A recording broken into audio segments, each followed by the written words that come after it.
Appreciate you guys tuning in. The Tastemakers podcast begins in 5 minutes.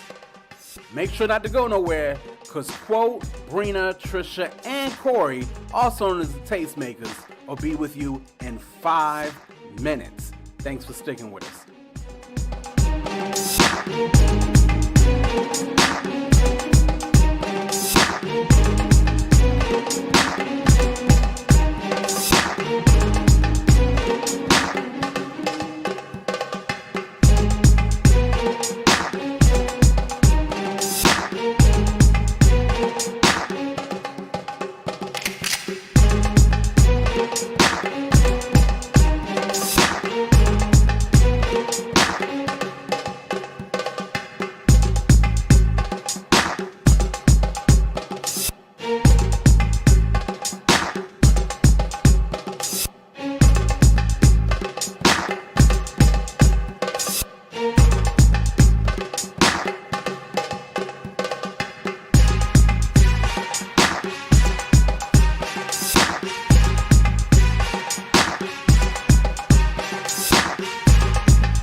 Quiet in real life.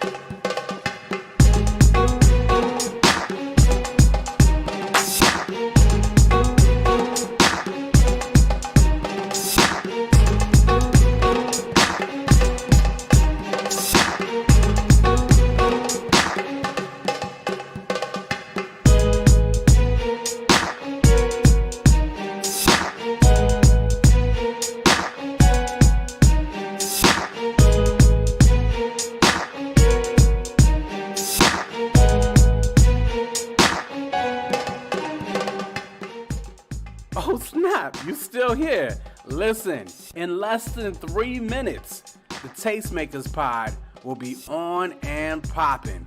Don't miss Bree, Quote, Trish, and Corey talking about the hottest topics in culture. Again, less than 3 minutes. Make sure to stick with us.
Tastemaker.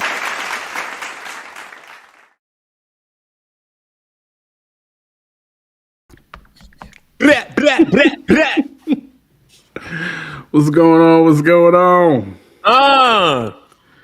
Listen, let me wipe the sleep out my eye. Oh. Yo, tighten up, Quote. No, like, this is my first ever Wednesday working and doing the show. Yo, cats forget how they work real quick. You work your whole life. You miss 2 years of not going to the building. You be like, yo, I don't know about this no more. 2 years is a long time to be set in a specific state, like in a set. So yeah, We talking 3 years. 3 years not going to the building? 3 years. 3 years. Shout out to Lit on the chat. Shout out to Charles Brown. Charles Brown said they gotta be quiet in real life. Stop! I laughed when I saw it because What? I laughed when I saw it. Stop! I'm like, I heard that. I didn't know they. Yeah, Charles How said did you hear that? y'all gotta be quiet in real life. What we talking about? What we talking about? It's such an inside joke right now. That's hilarious. How did he hear that? Listen. For those who didn't catch it, you got to rewind to the. It's worth it. To the It's worth the beginning of the joint. replay. It's very worth it. Just rewind to the beginning to the countdown. 5 minutes. Terrible. It's worth it. That's all I got. That has to be a That's all I gotta sound say. bite. It's got to be a sound bite. I don't want that to be a soundbite. Please take that I'm off, keeping it. guys. No. I even missed it. It's officially an Easter egg. It sure is. It I'm sure trying to find is. out what I don't even happened. understand how that made it. It shouldn't have made it. What happened? Oh, What I'm gonna made clip it? it. So You during You gotta the countdown, rewind it. You gotta rewind it because I can't tell you during now. the It's countdown, Easter egg. we thought Kiara was muted. She was not. I was not. Yeah. So, Praise God, I wasn't cussing. Y'all, dang. Why didn't I hear this? Because you don't be I paying don't know. attention to stuff. I do. Because you don't be paying attention. Because I said it, and then I saw Charles type it, and I was like, why was that heard? Why did they hear that? Why was I not muted? What is happening? Listen, I still needed you to text me when I asked you, Key. Anyway, Listen, it's Wednesday night. It's 10 p.m. Eastern Standard Time. Y'all know what time it is. It is time for the Tastemakers Pod. You chose the one joint that Breen had already chose. I never thought you would even come near that one. But anyway. I definitely said something else. Oh, my bad. You did. My bad. That's on me. That's on me. On my mama. On my hood. Listen, I look fly. that's my I mantra. look good. Listen. So, it's the Tastemaker Spot. We here. Happy Keynote Key. That's your man, Goss. You? Is this DJ name? This is a real thing, Goss. What? He needs a Like DJ the real name. He need of a does. DJ name is a real He thing. does. He really needs one, guys. Happy Brina. They call me, quote, we are the Tastemakers. We got another Wednesday night. We got a night of topics. A lot of things going on, a lot of conversation, a lot of things popping. Y'all take the time to hit the like button. Yeah, just you simply hitting the like button tells people that you're here. You know what I mean? It tells the YouTube algorithms to go ahead and shoot that out into the algorithm joints, you know what I mean? To let other people know what we got going on right now. So just hit the like button. Do it right now. If you're really down, go ahead and hit the share button and just share it out on your socials, on your Instagram, on your Facebook. You know, I ain't against you sharing it on the Facebook. You know, maybe in Threads, maybe in Twitter/X, whatever you want to call it. I don't think I'll ever officially call it X. But do all of that. it really is. And if you want to be a part of the Patreon that comes up with these topics and as well as all week in the group chat, just scan the little code right there. Do that. You know what I mean? You could do any one of those tiers. It's going to get you in the group chat. But, you know, govern yourselves accordingly. We appreciate it, and we thank you for it. But don't be picking those stupid topics. I'm sick of some of y'all in the Patreon picking these topics. Patreon, the beauty of being in the Patreon is you get to pick whatever that you want to. Yeah, but y'all be Not picking the whatever the you want to. Even if it He ticks Goss off, you still get to pick it. y'all almost 'Cause had me you break my are fast a and go Patreon. online so I can see what y'all was talking about when they told me about the foolishness that y'all wanted to talk about. So, you know what I'm saying? Pick something that we can actually talk about. Anyway, y'all pick what y'all want to pick because y'all got the right to do just that. And we gonna do just that as well. So We got the right not to choose it. listen, no. If y'all pick it, it's gonna be it. Just like it is tonight. Video stuff. So I guess we start by finding out how people doing, right? That's how we normally do this. Right? Did you forget? Yeah.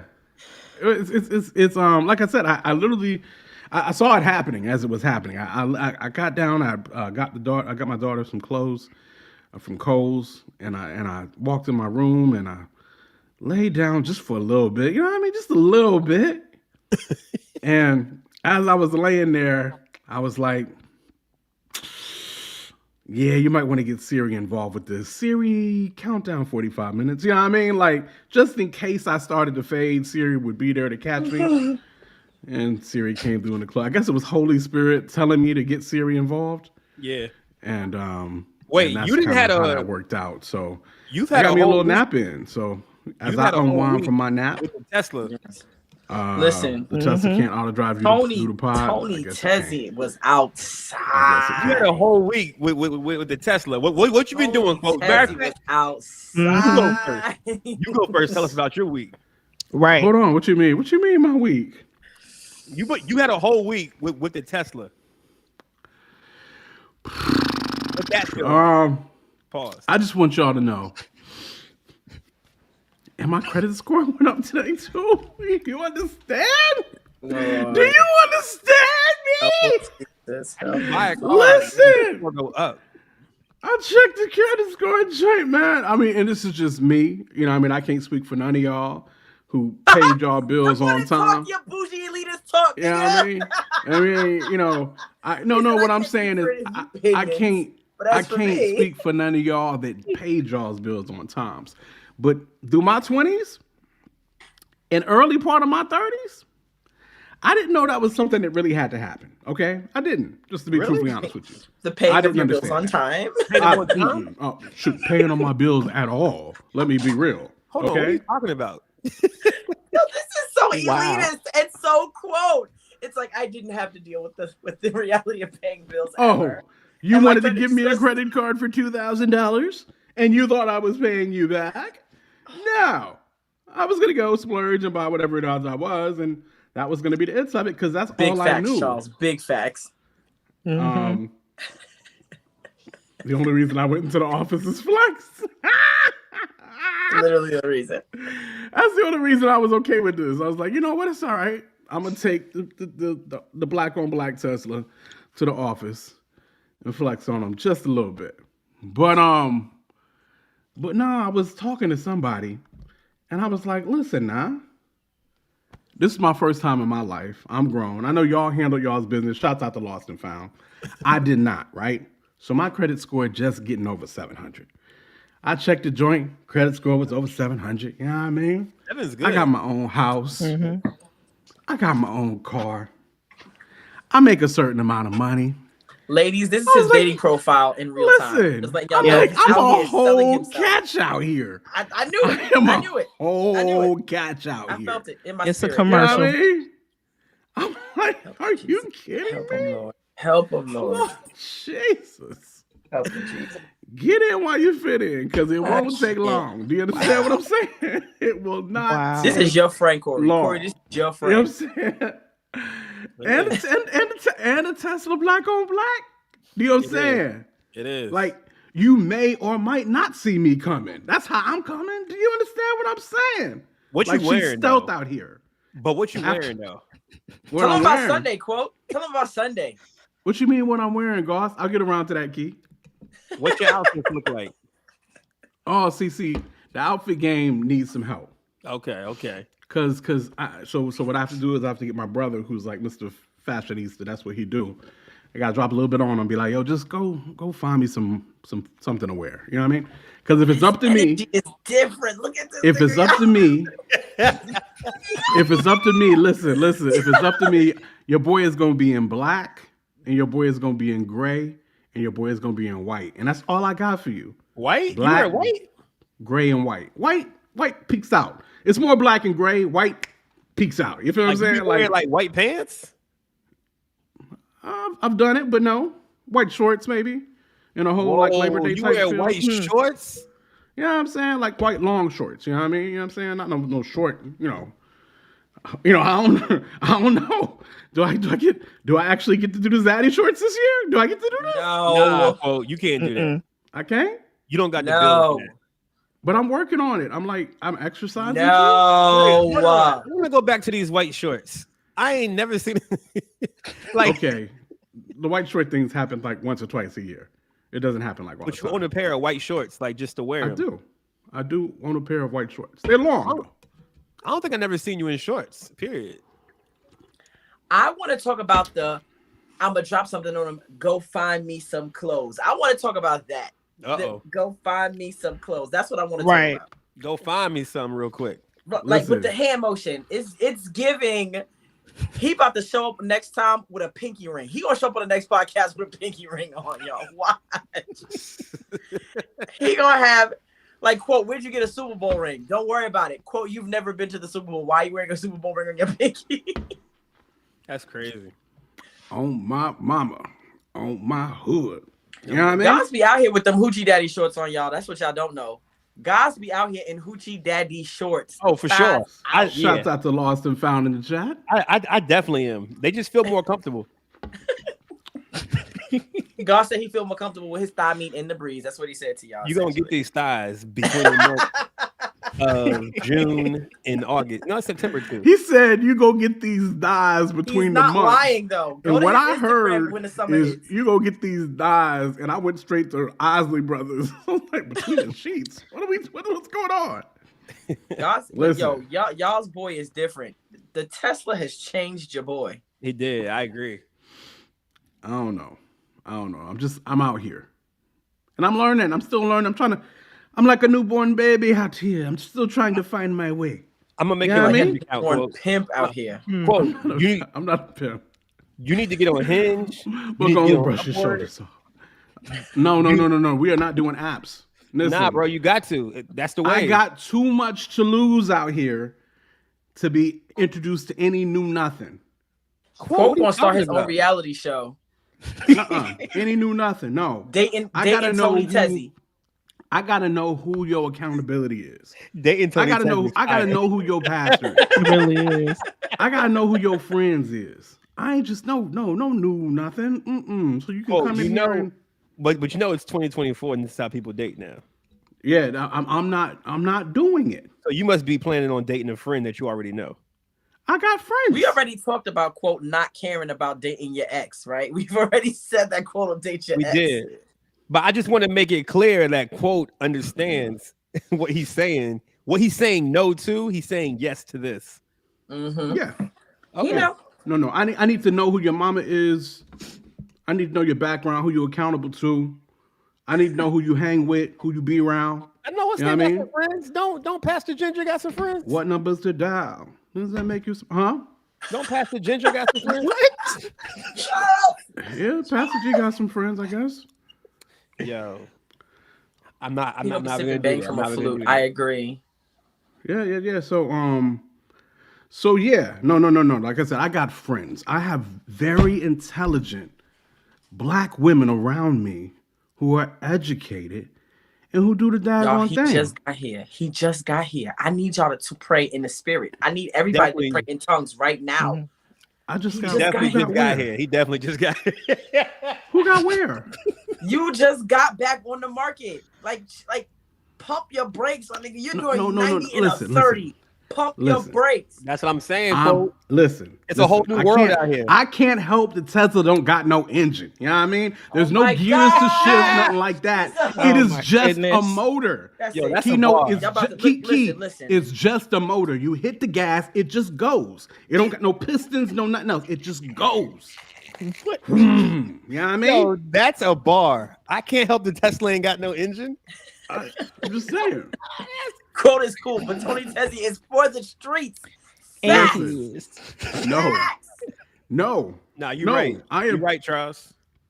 No, the streets are synonymous with chicks you do not know. No, not at all. Not at all. That's not my life. I got too many friends. Do you understand what I'm saying? I know too many. I got people to check up on. Do you understand what I'm saying? I know too many beautiful. This is 3/4 of this nigga like this. Like 3/4 of the year with him acting like this. Listen.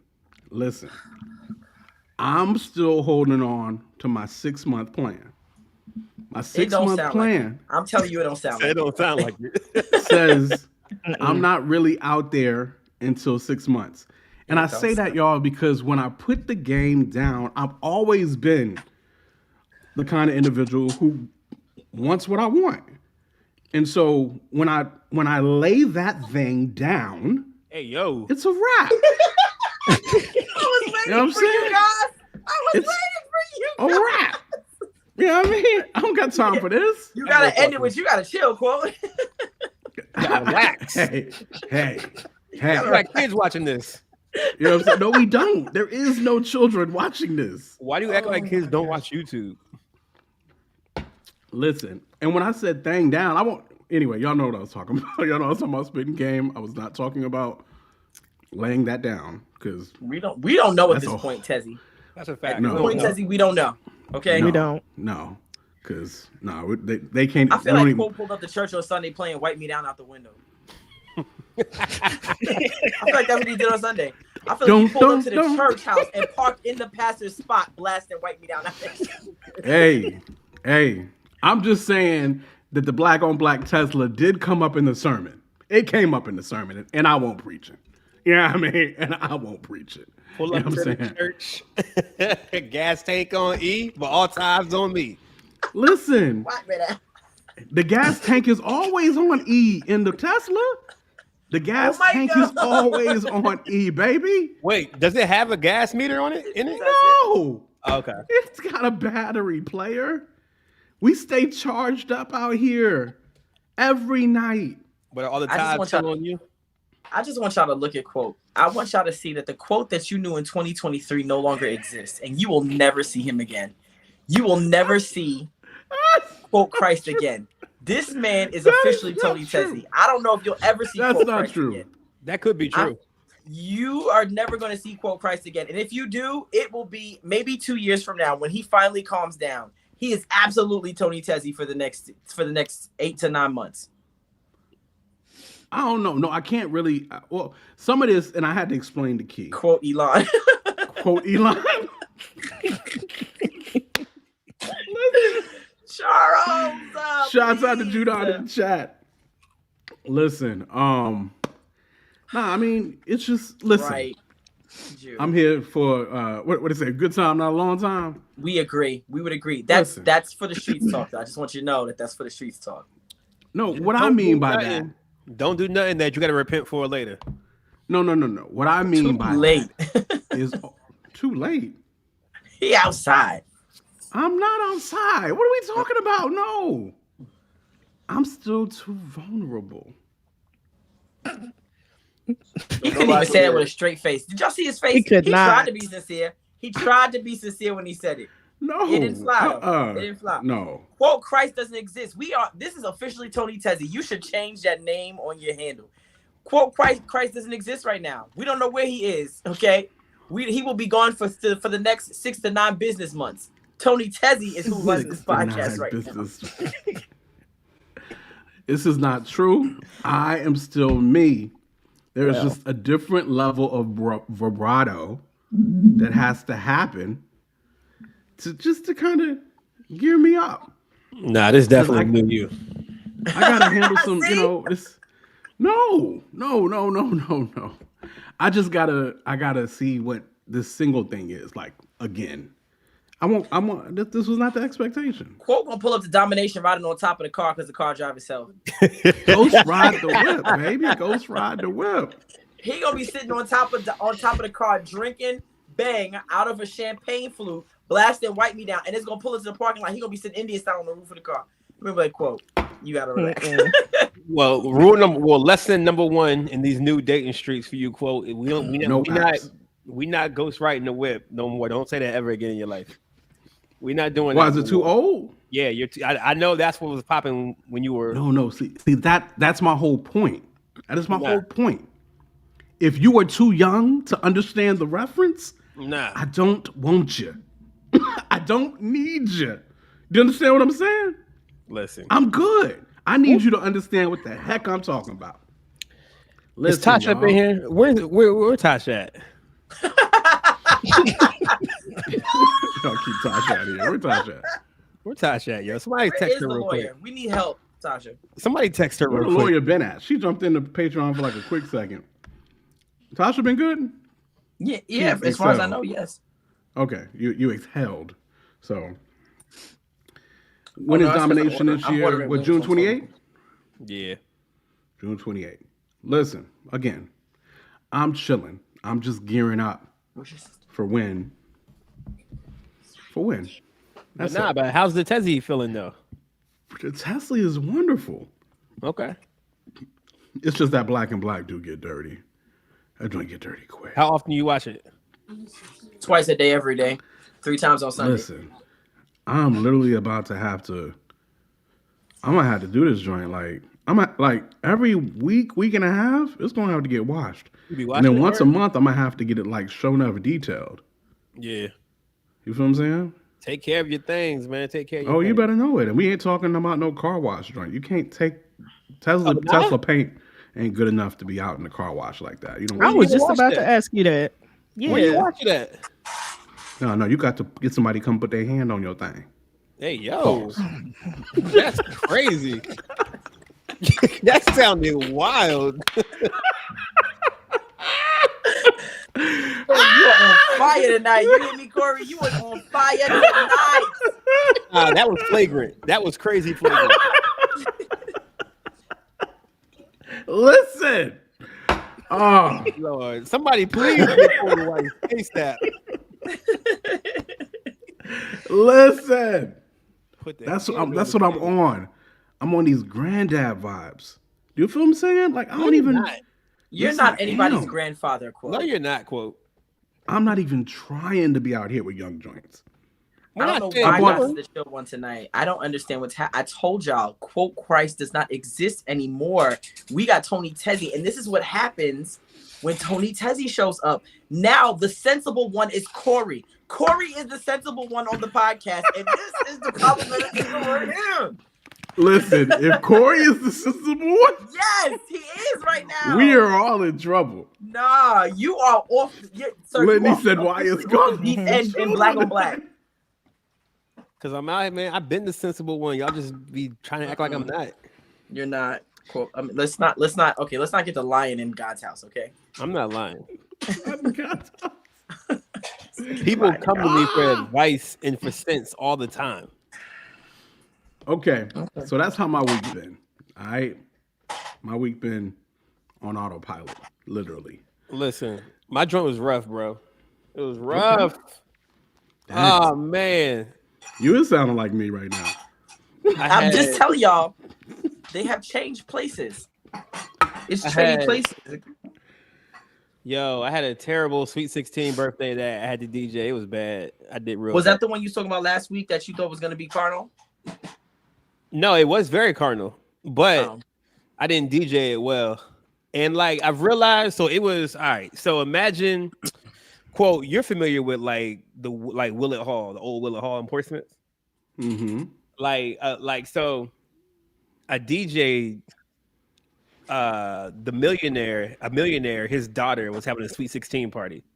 And I don't know. Typically, I don't get intimidated by rich people, but I was intimidated as soon as I walked on the campus. And I think it's because he was telling me everything that he owns. And we were inside the venue of where I was DJing at. And it was like a Willett Hall type space. But he owns 3 of them. They were back to back to back. And it's a wedding venue. It's a live. One of them's a wedding venue. One is a live music entertainment venue. And then another is like a brewery type thing. So Is Caucasian folk? yeah, for sure. Okay. So I don't know, man. I just got intimidated, and then he was like, he saw my setup, and he was like, "Is this gonna be enough sound?" And then he, so typically people are ignorant to what DJs do, but he knew exactly what I had, and I wasn't prepared for that, and I definitely didn't have enough sound. But the person that booked me, How many people? so it's not. It was like probably 60 people there. But the thing was, the place was that big. This was big. You know what I'm saying? And I was on the second floor and the party was on the first floor. And I didn't have a sub with me either. So he was a little annoyed that I didn't have enough sound for the party. You feel me? So before we started, he went and got 2 subs from one of his venues. That's not the best look. I'm supposed to have everything. So he was annoyed. And this is like a millionaire, like going to do work. You know what I'm saying? Quote unquote. So usually he has people for this or like he whatever, but I don't know. So it went all downhill from there. And then the playlist, they wanted some real ratchet stuff. And I'm not used to spinning ratchet music.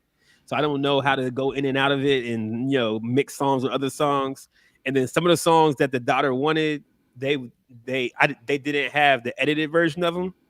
So I checked with him one time and said, hey, your daughter wants to hear this song by Chief Keef, but I don't have the edited version of it. You know what I'm saying? He was like, don't worry about it, just play it. Because like he was annoyed that nobody was dancing. Like they're kids. Sometimes they'll dance, sometimes they won't. But I think he was blaming me for that. So it was rough. It was rough. And then I didn't get the best review. And then I didn't book the show. The person that gave me the show hit me up on Monday. It was like, yeah, so how'd the show go? Yowzers. So, you know, it was a bad event. It was a bad event. But you know, it keeps me humble. It happens though. Every event. And that's why I was wondering. I'm thinking like, yo, Lost and Found. You ever DJ'd a bad show? You ever did a show and it was like, yo, this ain't it. Lost gonna tell you this is what it is. And like it was your fault why it wasn't is what it is. Yeah, well, I mean, I would say, and I'll see what Law say on this. It is Charles your has no responsibility. behavior in this chat. Lord Jesus. It is your responsibility to make them dance. That's what I'm But saying. you're right. I mean, do these people dance anymore? Do this crowd dance anymore? Yeah, and it was weird too because like these bratty kids kept coming up to me and they'll give me a playlist, but their playlist wasn't records that you could dance to. The dad wanted everybody dancing. The kids wanted the vibe / dance. But I can't tell the dad who paid for everything. I can't, you know what I'm saying? Like, yo, they don't want to listen to this type thing. So I don't know. I'm not sure the kids had a great time. I feel like I ruined that girl's party, but you know. I think Charles is on something. You should have went right to the TikTok dances. I don't know none of those. Okay, I mean, I don't know any of them either, but I figured they existed. So, but this is the problem when people think you're good at something and you're really not. You know what I'm saying? So I'm trying like to how your confidence is shaky right now because you Oh, are. it absolutely is. It absolutely is. 100%. Like so hold on. Right now. Listen, you done how many events at this point? Maybe about 15, 20. And so this is one bomb out of 15, 20. Yeah. You went 14 to 15 on the court, man. Like you still. Yeah, but remember when I told you earlier when I first started DJing, I said, "Yo, I'm not ready to carry a whole party yet. Like I'm not in that bag yet." You know what I'm saying? And then New Year's Eve, I did a really good one, but I'm realizing I'm great with pop music. I can play pop music for 3 or 4 hours and have you dancing, partying, all that. But I can't play black music yet. I'm not good with black music yet. Like if you want me to do a hip hop kind of party, I can't do it. But the white folk wanted the ratchet music.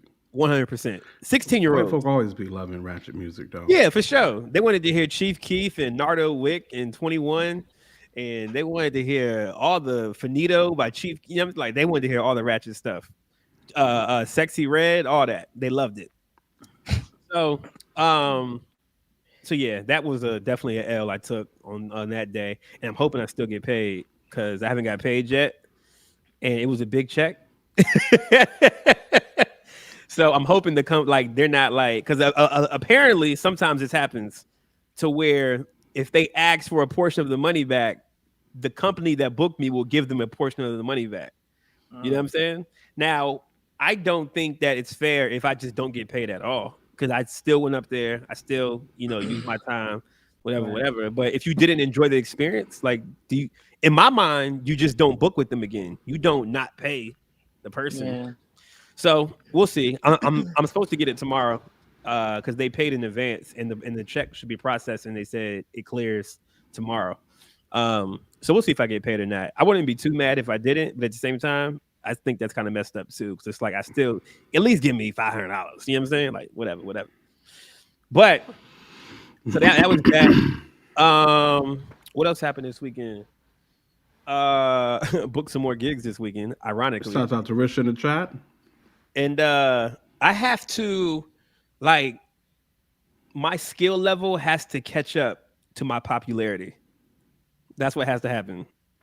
Well, we knew that from jump, though, right? I know, and I thought I would be good by now, but I'm not. Oh no!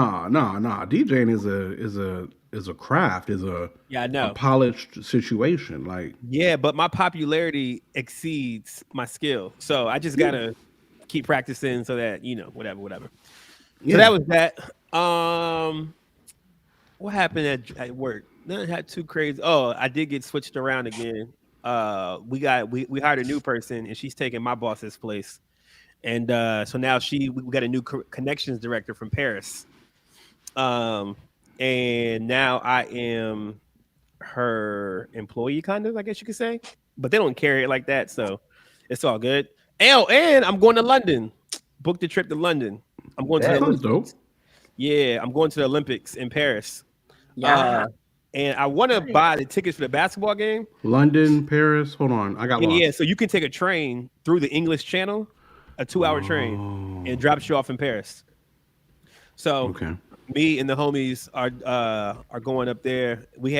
And like, this is how I'm confident that I know people are gonna go, because like this trip is gonna make it out the group chat 100%. Because like we're having monthly meetings, right? And we're planning meetings. February 18th is the first one, and we're planning to buy plane tickets in April, and then we leave in July. You know what I'm saying? So like I feel confident with these people who I'm going with, because I'm like, all right, y'all really got plans. Like it's not just, yo, let's go, and then nobody does nothing type thing. So yeah, that's gonna be really a bucket list type thing. If I can attend the Olympics in Paris, what? That's kind of crazy. So I looked up, I was looking up different events for the Olympics to buy tickets to, and I want to go to a basketball game, but I don't know which one USA is playing in yet, because they ain't dropped, who's playing in what. So. Right. I got to find out when we can get tickets, when I find out who USA is playing or which game USA is playing in. But yeah, I'll probably go to a few events, you know what I'm saying, that kind of thing. But yeah, my weekend was cool. It could have been better, but it was cool. Brina. Well, let's see. It's almost 10:45. My weekend was great. And I'm going to just leave it at that. It was good. I needed you to stall at least till Key got back. Dang. You want me to stall? Let me. I'm back. Give Okay. me a quick second. I had to get up and go get the kids together. You saw Key go black. I mean, come on. You know what I mean? I just had to get up real fast. I knew I was gonna have to come back, because when I heard it's 10:45, I was like, all right, let me just run real quick and run back. All right, we are still on the early. What's popping, Key? How your week? Hold on. Breathe. Great. Really? That's it? Let's see. I finished my podcast workshop this weekend. Oh. My niece had her 8th birthday party, so that was an adventurous time. Corralling, a group of 8-year-olds at Dave & Buster's. But yeah, I mean, it was a good weekend. This whole month has been really busy, so this weekend kind of slowed down a little bit. So that was good. But it was good. It was a good weekend. Kiki. Yes. So today I feel great because I did my hair today. So cotton candy. We back with the cotton candy. I retouched everything today, so I'm feeling really good. Sunday was good. We had a good time at church. This week so far has just been relatively. I'm just catching up on sleep. I was out all weekend, and I realized that I can't like I pulled like 3 all-nighters. I can't do that. I'm not 23 anymore. This week humbled me. Let's just say this weekend humbled me. I'm not 23. I'm not even 33. I'll be 43 in like 3 months.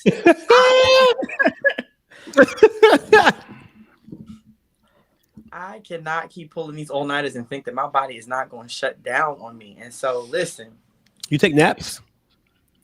During the day, sometimes. I have been this week. This week I've taken the naps. I That's was like, important. I can't even not take a nap. I was literally like trying to scheduling content and falling asleep with my phone in my hand. That's how I was like, this is insane. This is insane.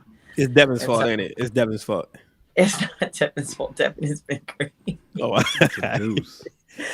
he looked over my shoulder like, what? He looked over his shoulder at me like, what? No, it's not your fault. Don't make him come over here. Do not make him come over here. It's good. We're good, Pop. Nothing happened. Tell good. my man I said what's up. Tell my man I said what's good. Corey said was good. That's my little man. He put on his shades. He literally did like this. Because he know that's how we roll. That's how we roll. So, Judon told me some dang y'all old. I know you. I'm seasoned, Jew. I'm matured. We like not old. My body is like, sis, we not 23 no more. Cut it out. I'm gonna say something reckless, but we don't know Judon like that, so We don't. I'm gonna chill. Judon, he's cool. People, Judon is a little reckless, but don't be reckless with Judon because I'm not. I'm definitely gonna chill. Reckless is Judon's love language, so let's not. Low key, it I is. think reckless is Judon's love language. Low key, low key. Listen, we got a show for y'all tonight that we are 40 minutes into. We gonna talk about some topics right here. We're gonna talk about your man Justin Timberlake and his new track. Did he put out a Christian song? People are asking, and if he did, are we rocking with it? I bet you Chandler Moore's on there. Then we're gonna talk about, are we allowed to have boyfriend and girlfriends before marriage? Like that came up. We'll talk about it. What does that even mean? Yeah. Meg Thee Stallion versus Nicki Minaj. We'll talk about it. Beyonce does not move the needle like Taylor Swift does. Like when it comes to the whole, if Beyonce was in Taylor's position and if she was dating a player and would the NFL get these eyes they getting? That's the question. Do we have the answer? Keep tuned. We're going to talk about your girl, Kim Burrell. Looks like another video has been released with Kim. Man, what is Kimmy Cakes doing? We're talking about that. Doing the And then most. Kimmy Cakes, that's a whole other situation. Then and then we're going to talk about these pastors out here getting divorced. And if you get divorced and you a pastor, like, do you just keep preaching? Is this how this works? We'll talk about it. You know what it is. It's Statesmaker Pod. Make sure to tune in, like, subscribe, do all the things. Y'all hit like now. Like, do that. Thank you. And then go ahead and hit share, like, as well. Tell people that you know who think like you, who rock with you, that this is the spot to be on Wednesday night at 10 p.m. Eastern Standard Time. Before we get into topics, y'all know how we do. We do these memes. It's called the Memes of the Weeks. Let's get to it.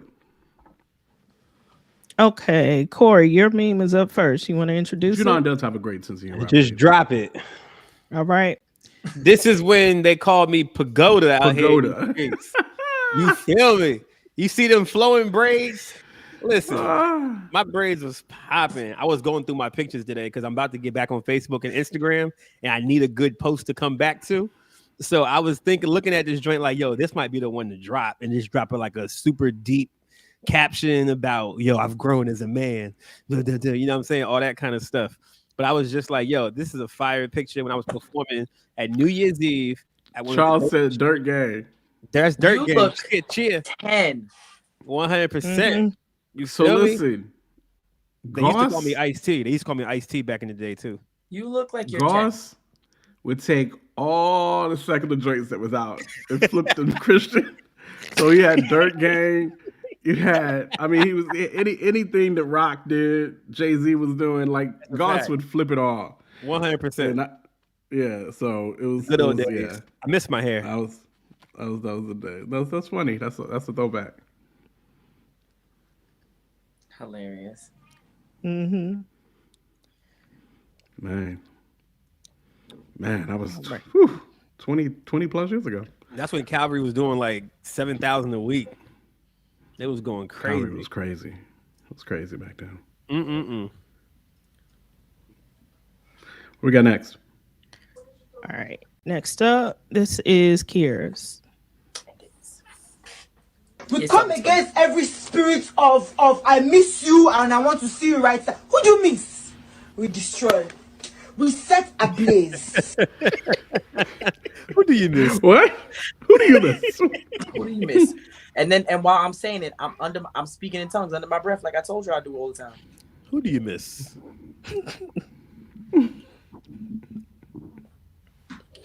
What is that? The no booty call edition? Yes. When these little clowns try to spin the block. Hey, big head, your mother. Key, why you don't let Cat spin the block? What's wrong with it? You know what I'm saying? I don't understand what's There's a wrong reason with we're that. not together anymore. But y'all could have grown and matured and did a whole Niggas bunch grow. of- People get older. Yeah, People like, grow up. yo, why you acting like this? People have That ain't realizations. God. That ain't God, Key. Shouts out to Trisha in the chat. That is not God. God lets you grow and mature. Can I get a cash app offer for that? It does not resonate with my spirit. Okay, the spirit hasn't spoken to me regarding the Spin the Block brothers. I don't do that. You gonna miss Trisha, out. Trisha, Corey said I'm not. Corey said that I'm not operating in the gifts and the fruit of the spirit because I don't let Negroes spin the block on me. I didn't even say all that. All I said was That's what you If said. he didn't say it, I'm gonna say it. I think I'm doing wrong. I think for the most part, spinning the block doesn't work for the most part. But I hope we don't just continue. Just completely cut cats off. Like, listen. No, you can't come back here. I'm about to spin the block in a few weeks. I ain't gonna hold you. Listen. I forgot to get So, updates on that. I'm about to I was on the phone. Go ahead, Quote. Go ahead. I was on the phone with an ex, and Yo, Quote crazy. He's wilding. Never mind, Quote. Let me go. Never mind. Let me. She was telling me Trish, your about brother how has much been of a wilding for the nigga last 40 minutes. Listen. Trish, I'm telling you, your brother, this one here, you know how bad it is? The sensible person on the podcast right now is Corey. That's how bad your brother is wilding out right now. He is wilding. Trish, I've done nothing. I've Pray done for him, nothing. Trish. Pray for him, Trish. All these allegations against my name. All these allegations against Tony. Come on, this is crazy. Do you see how he referred himself as Tony Tezzy? He doesn't even say quote anymore. He don't. I personally think we should call church leadership and figure out if this nigga's even still saved at this point. not if he's still saved. We should figure out where his salvation is at this point. Get Jesus on the main line right now. Listen, Father, in the name of Jesus, I pray, Father, that you would snatch your son by the collar, Father, in the name of Jesus. Trish, how you come on? I'm wilding. I ain't say nothing. I ain't do nothing. You ain't hear nothing. Tell me I'm wilding. You know she gonna believe Key over everything. Right. You know what I mean? Goodness. Y'all don't even know what Key's real color of her hair is. And y'all here believing it's Key. gray. We know. Listen. Nah, Gray is crazy. Listen. He's stupid. Listen. Okay, so that's what it is. All right, we spent the block. Who? Are we done? Where are we at? Okay, what's we got 2 memes left. Okay, let's get it. All right, Quote. This one is yours.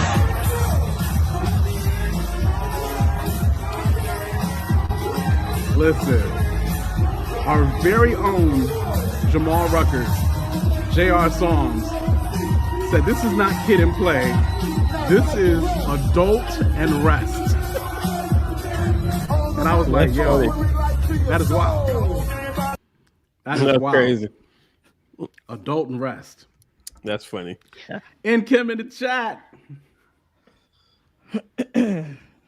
Ain't no little foxes lost. I ain't done nothing. Y'all act like I'm out here. I ain't out here.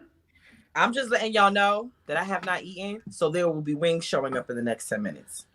I just want y'all to know I'm in my house, taking care of my kids, running my household, running up my credit, you know what I mean? And running up this Tesla charge. This is all I'm doing. Let me tell you the things your brother has said tonight, Trisha. Tesla paint can't go no regular car wash. Somebody got to put their hand on that thing. Things your brother has said tonight in the last It's true. The paint ain't the best. I checked my credit score. My credit score went up today. I didn't even pay bills like that in my 20s. But look at my credit score. Things your brother has said tonight. He's definitely been advertising. I gotta listen. I make a certain amount of money. I drive a black Tesla. I'm of a particular age. I mean, I'm a whole catch out here. Just get it. I am a whole catch out here. Now I do believe that. Said tonight. Also, okay. I don't really know what to wear, so I'm gonna just drop something on my brother and tell him go get me some clothes. That your brother has been wiling tonight, and I'm not. You see how they laughing? Because these are things that have come out of his mouth. These are all things that come out of his mouth. Mm-hmm. Yeah, those were pretty quotable. Those were pretty on par. That was. And then what'd you say about that? I said what was bars? You said the Carter. What'd you say? He said, we said, quote, chill out. Like I said, quote, you doing 90 and 30. Because quote was like, yeah, in 6 months I'm gonna be outside. And I said, you gotta chill, you doing 90 and 30. And this NIGGA said, I can't help it if the car ain't got no. What he said? If the That's what he car said. ain't got no brakes. Car ain't got no engine. I The can't car tell ain't got the no Tesla ain't got no engine. brakes. Car ain't got no I engine. said the car ain't got no engine. That No dude, engine, no bar. gears. You know what I mean? No It was a bar. pistons. It was It's fire. just a motor. You hit the gas and it just go. You know what I mean? Like, what you want me to do? It ain't my fault. It ain't my fault. He's really he's wilding tonight, Trish. I'm Trish, I really think we should fast and pray for him. Like we should go into sackcloth and ashes behind your brother, because he's tripping. I'm just He is coming off mine, so yeah. Y'all do that. I will appreciate the fasting and the praying, but no, I'm just we just being silly. Listen, where we I at? ain't being silly. We got memes. We got more memes. We got one more, but I can save it for next week. It's cool if you want to. Oh no, Get the we topics. got to get all four. Okay. That means it's probably long. It's just a minute. All right, let's do it. Okay, I don't know if y'all have seen this, but Yeah, he goes crazy on the drum. Really? yeah, like these are all the shenanigans prior. Y'all are to- trying to say that's the kind of energy that I've been on all show, and I don't believe that. Yeah. This guy's wild.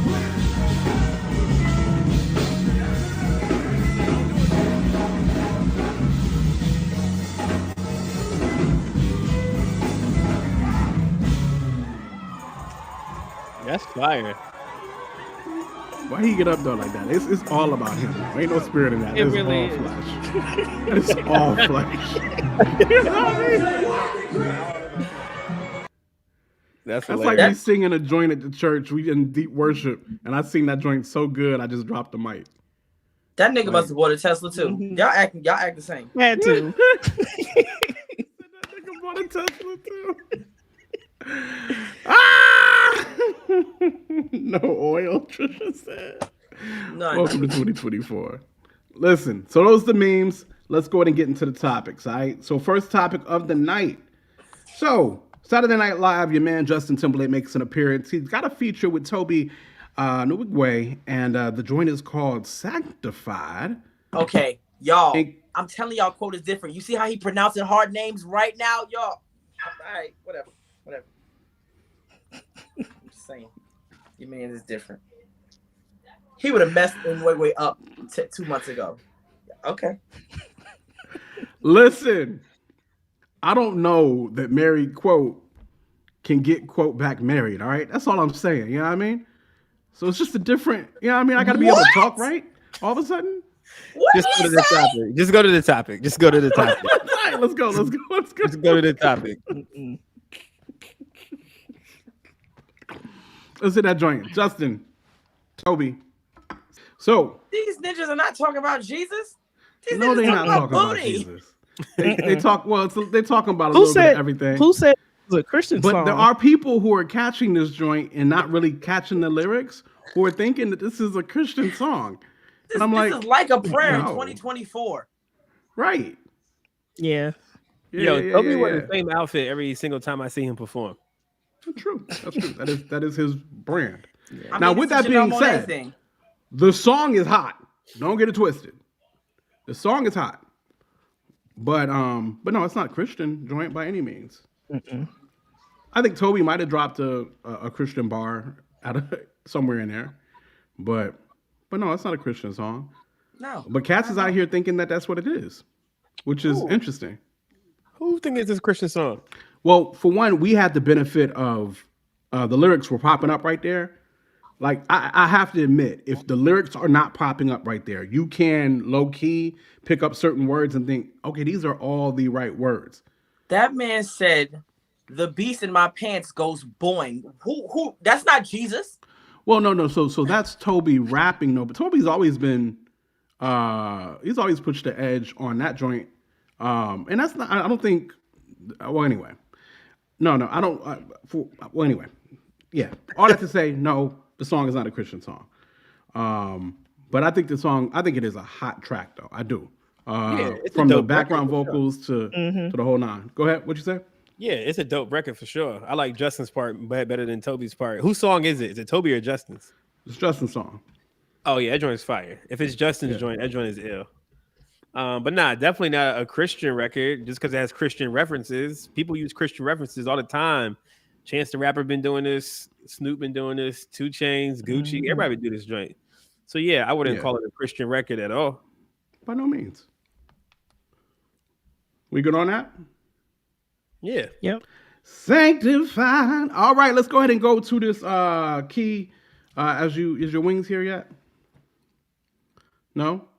And you on mute. Anyway, so let's go ahead and get into this next topic. I think the topic is boyfriend-girlfriend thing? Yep. That's yes, you, Key. Get off mute. Q, you still on mute, Key? You know. Y'all, I know this is ghetto and ratchet, but the wing guy is like not finding my house. So I'm on the phone with him. That's why I can't talk. However, let's get it started. Mr. Wingman, you're going to have to hold on while I'm talking to these people on this podcast. So he said, the question at hand is, can you be a boyfriend or a girlfriend? There's a video for it. It's his whole dissertation. Can you have a boyfriend or a girlfriend prior to getting married? Is it okay to have a boyfriend or a girlfriend prior to getting married? Play the video. That's the video. So go ahead and play the video while I get my wings. Thanks. Christian, can we have a girlfriend and boyfriend? No. There's no girlfriend and boyfriend in the kingdom. The only covenant that God allows is marriage. So you're asking, how could I even understand who's going to be my wife or my husband if I don't date? Great question. There's something called courtship. You can't say, hey, that's my girlfriend, that's my boyfriend. They're still your brother and sister in Christ. When you're courting, it's just identifying that you see this person as a potential wife or husband. So what you should be doing is getting to know them, going on dates, figuring out what's going on with their life. Have a pastor, someone who's counseling you. Go to your pastor for help and advice. Make sure that they're covering you in prayer. You have to wait for the confirmation from God. God can confirm through dreams, leadership, other people. God can confirm many ways, but wait for the confirmation. Wait till it's undeniable. You shouldn't even be considering marriage if you're still stumbling with pornography, fornication, and lust. It can destroy your marriage. Get deliverance and healing. Prepare for your wife or husband, and when it's time, it will be beautiful. Listen, before we get to the content, y'all gonna let Key pass on the fact that she was just on the daggone phone with the driver and the joint, introducing the joint while trying to get her wings? Like, y'all gonna let Key just pass on this? I don't fully believe that she was doing that, but I'm ambidextrous, and the wingman's outside. Just leave it in front of the door, sir. Thank you. Thank you. I'll see you in a few. So here's why I feel like, first of all, this dude's opinion is rooted in some level of I don't want to say legalism, but that's exactly what it feels like. It feels like legalism. It feels like his whole opinion is rooted in legalism. It's giving women are temptation for me, and so I can't. I'm recommending that nobody dates. It's the wings. Give me a second. It's giving. Just tell Devin to get them for you. I'm not letting my son open. You want to get my wings for me, son? No, he's not gonna open that door. Tell your sister to get my wings. Thank you. It's giving. It's rooted in like I hate this kind of legalism thing because it treats women like they're not like you. Like, you can't date. You can't have a boyfriend or a girlfriend. Well, how do I get? Like, it's giving y'all date bad, so you telling people don't date at all, and it's like there's a way to date in a godly manner that helps you to avoid sin. First of all, if you have accountability, I feel like if you have solid accountability and people in place, you can avoid falling into sin. I feel like this is just like, since y'all can't keep it together, you shouldn't date at all. You should have courtship, and you should ask your pastor to help you pray so that you don't date like that. That doesn't make sense, sir. That doesn't make sense. No, that's not how what are you talking about? Hold on, Kiera, how the heck did we get on we got on, somehow we jumped to because my thought process is, why is he putting all these stipulations on whether or not you can date, unless of course you date poorly, or unless of course you date carnally, or unless of course you feel like you can't, like, that doesn't make sense to not date. I'm confused. Like, I don't understand how you're supposed to find. I think we're talking semantics. Okay. That's my thought process, right? Like, I've heard this line of thinking before, right? Like, we don't do the boyfriend girlfriend thing. We do courtship, right? We court, which was really just, in my opinion, and y'all tell me where I'm wrong. When I think of people in courtship and things of that nature, all I think is dating with a purpose. That's all I really think. Bree, what you say? I mean, I would agree with that. I just saw I saw his point, as like Trisha mentioned in the chat, like it was really extreme. I just think that culturally, the way that people dating is the way that people determine, they try to determine who they like, who they don't like, who they want to be with, who they don't want to be with. We don't adhere to like arranged marriage situations like they did in Bible times. We don't go through all of those rituals, not rituals, but we don't keep those same like relationship rules. I don't know. I mean, yeah, you should pray and you should seek God about whoever you're dating. But I just really don't see an issue with, carrying labels, boyfriend, girlfriend, as a Christian. Like, I don't think that's an issue. Shout out to Joe Locks in the track. So Trish, I disagree. Trish said most people. Well, I disagree very slightly. You say most people date poorly in the church. I think most people date poorly. Mm-hmm. Like, in general, most people date poorly. Goss. Yeah. His same reason. Hey, well, Joe. first of all, let me start it with this and say there is no framework for dating in the Bible. There's no framework for courtship in the Bible. So his same argument that he gives for why we shouldn't date is the same argument anybody could give why we shouldn't court either. So people are making this stuff up from experience. They're making it up from what they have done successful, but he presented it as if this is what you should do according to the Bible. And that's not true. And that's my issue. Because the same reason why you said dating's in the Bible, courting's not in the Bible either. So they were betrothed in the Bible. Correct. That's the first thing I had an issue with. Secondly, he described courtship. That's the same thing as dating. Like, there's no difference from what he said. Like, healthy courting is healthy dating. It's just like you said, I think semantics. So it's not really an issue of should I date or should I not date? Is girlfriend, boyfriend okay? Because it's the same thing that he would say as courting, but we just live in the 2000s, so we're not saying courting anymore. You know what I'm saying? And I don't think I think because of the way that purity culture messed up so many people, I don't think his message will be well received among Generation Z, Generation A, and younger millennials. Because you have so many people that came out from millennials and Gen X who tried it this way that he's saying we should do, and they're telling you how messed up they are now, or ending up divorced, or ending up in terrible marriages that they don't want to be in, and they courted.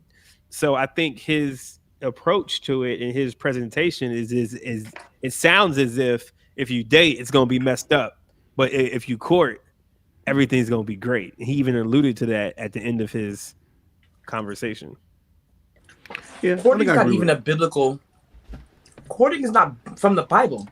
Courting is actually from like the old days when things were when there was a lot more, when modesty culture was actually more prevalent. Yeah, that's where courting came from. It's not even biblical. So it's for me. It's like Devin. Yeah, he keeps sneaking in here trying to steal my fries. It doesn't make sense. But my problem is that it's being taught as if it's biblical. It's being taught as if it's law. And then there are young people who will be like, "No, I can't date. Like, I can't date because that's not God. It's it's not Christian. It's not Christ. Like this. Like, Trish, you said you and Daryl did it well. What did y'all do in the chat? Let me know what y'all did. And why you consider it to be done well and whatnot, and maybe is that what people are trying to say as courting? Like I said, I think the only thing I put on courting it's purposeful dating, right? You know, I think dating is purposeful dating once you get to a certain age. Right. I don't believe that. Guys, when No. you get to a certain age, dating purposely. y'all been out here with these Negroes that are of a certain age that's still out here dating and still. No, I'm talking about people that are serious, not people that are just dating to have fun. Leave me alone, John. People that are serious. Okay. No, Don H in the chat. He busted my chops about fries. It's legalism. It's legalism. I mean, I think he meant well. I don't, like I said, I don't think what he said was profound by any means. At all. I think he meant well. I guess the only thing I could add to it is there are many people out here, in my opinion, many different ages that is out here just dating what I would consider fairly aimlessly. Mm-hmm. And I just would hope that people of any and all age would date with a purpose. Absolutely. That's why I'm not dating no girls now, because I know they dating with a purpose. I'm not. I'm saving their lives. I'm saving their hearts. I just want to make sure that Goss gets all the vitriol that I was getting earlier in the show. You ain't heard me say nothing like that. You just showed up like this. If we're accustomed to guys behaving this way. It's actually part of the culture of the tastemaker. You know. I don't know what way you're referring to. Me being honest? No, you being a pimp. I would never, ever. That name has never been associated with me. I would never approach a woman that I was not trying to get to know better for the purpose of marriage. Never. That's not how I work. That's not how I roll. So if I approach her, I think she's possibly marriage material. And I want to know what I just said. And I want to know if she is. That's exactly what I just said. That's why I'm not dating, because I know any girl, I'm not approaching a girl unless I'm halfway in love with her or I feel like I can marry her. So that's why I'm not doing that. So therefore, you're saying you're not dating? Yeah, I don't date. You just, what would you consider? What would you call what you do? What do I do? I don't know. That's what I'm asking. That's what I'm saying. I don't do that at all. I'm not romantic with anybody. So if you found somebody, how would you approach them? Like, would you even approach them? I'm more so play the long game. I pull resumes, I find out about them, and then go from there.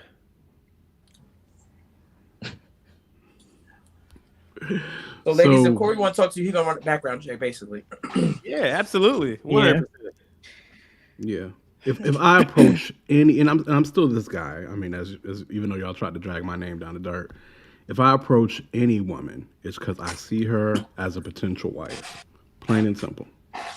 That's not true, love found. American Deli is open this time of night. How about that? And that's why I put it on age quote, because I was like, if you're no. I was this nigga in my 20s though. Oh, got you. I never dated nobody with no intentions. I feel you. I might have flirted with no intention, but I never dated with no intentions. Go ahead, Key. Get it out there. What? Even the girl you put out your car and left on the side of the road? Oh yeah, that was crazy. I low key would have thought that I was gonna marry her at some point in time. Yeah. By the way, guys, this happened when I was 18 or 19 years old, okay? Just want to clear this out here. All right? And in talking to her recently, she let me know that that's not exactly how it went down. That I was actually wilding before that, and she was trying to get out. And she was on some let me out. So, in her opinion, I remembered that incorrectly. I want to just put that out there. Not only that, I reference back to I was like 18, okay? I was so 18 years old.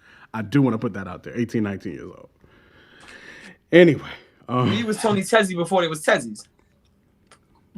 Now, 18, 19, 20, I was Tony Tezzy. I was horrible. Man, I'm learning stuff about my 18, 19, 20-year-old self that I just didn't remember correctly. Oh my God, I was horrible. I was horrible. Now listen, that's not true either. The Black Shout out American to Delegate Anthony in the Overton. chat. But yeah, so no, I was my 18, 19, 20. I was bad. But I think we were all trash and well, except for Brina. well, that's what I'm saying. Except for Brina. Wait a minute now. I wasn't either. I'm about to say I wasn't either. You wasn't what? I wasn't trash when I was 18, 19, 20. I believe it. Okay.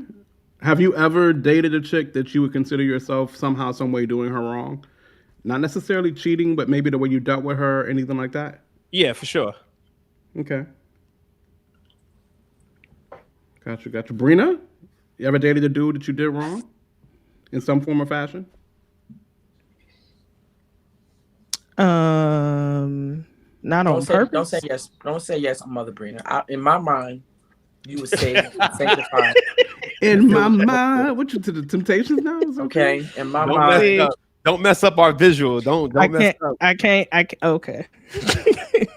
Don't mess up what we think we know about you, Bree. See. No, I have not. Let's get to the. Okay. No, I have not. If I've ever done anything, it's because I was mad or I was retaliating. So pettiness was an issue? Yeah. Retaliation Absolutely. and vengeance was an issue? The spirit of petty. Yeah. It was only like twice, though. I haven't. Okay. Yeah. Yep. Okay. Mild. All right. Reading over Trisha's joint real quick. We really had our community hold us accountable. We got to know each other on a safe space and was intentional about our time. I think the intentional part is key there. Beautiful. Daryl sought permission from my pastor to make sure I was ready and the woman who was discipling me. Again, knowing people and knowing who people are accountable to.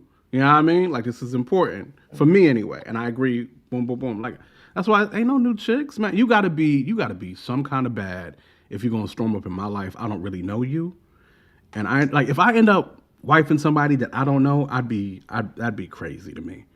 I mean, somebody. I'm sorry, if I end up wifing some no new friends, wait, what just happened? Mellison. Okay.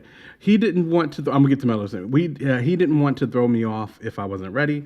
Then when he started dating, I had boundaries written out because I needed the accountability. I knew what I was capable of, so I invited my girls to hold me accountable. We dated around our community because we just didn't want to fall into sin and wild out, although we found ways to be out of pocket. Niggas be doing that. But nipped it in the bud when we realized we were close to, all of a sudden I can't say sex on the Taste Maker pod. Our focus was really to honor God in our dating and our marriage. Definitely.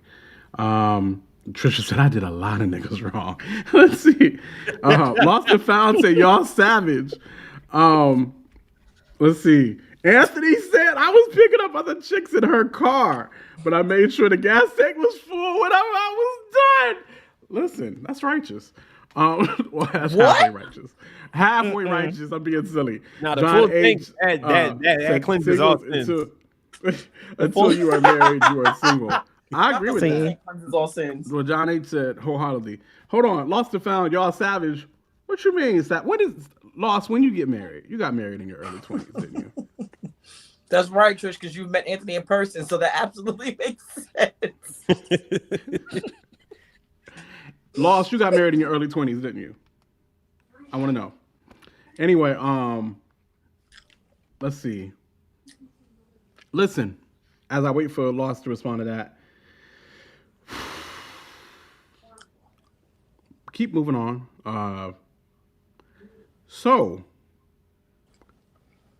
Lost got married at 24. I did my dirt too. Okay, he did his dirt too. There you go. Everybody did. Everybody has played the fool or probably been the one that's done the playing in some sort of way, form, or fashion. You know, so again, there was just one for me in which I was out of pocket. But I didn't cheat or nothing like that. I was out of pocket. I've never cheated. I only got one. I cheated on accident. How you cheated on accident? Okay. Yeah, how you do that? How you do that? That's how I know it was an accident.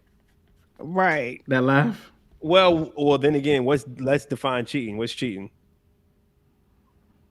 Dang, Trish. Trish is a pimp. Yeah, Trish was out there. Trish is out there. Goss, define cheating is when you are in a committed relationship of sorts Yeah. and you are maybe now I am kind of on a John H tip. Like, if you're single, you're single. So what is cheating?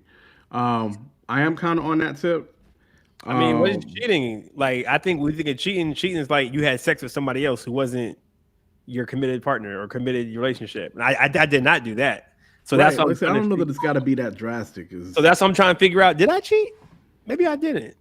Can you emotionally cheat with a girlfriend or a boyfriend? Like, can you emotionally cheat?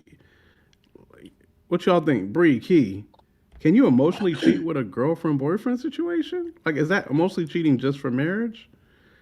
I'm really trying to figure out.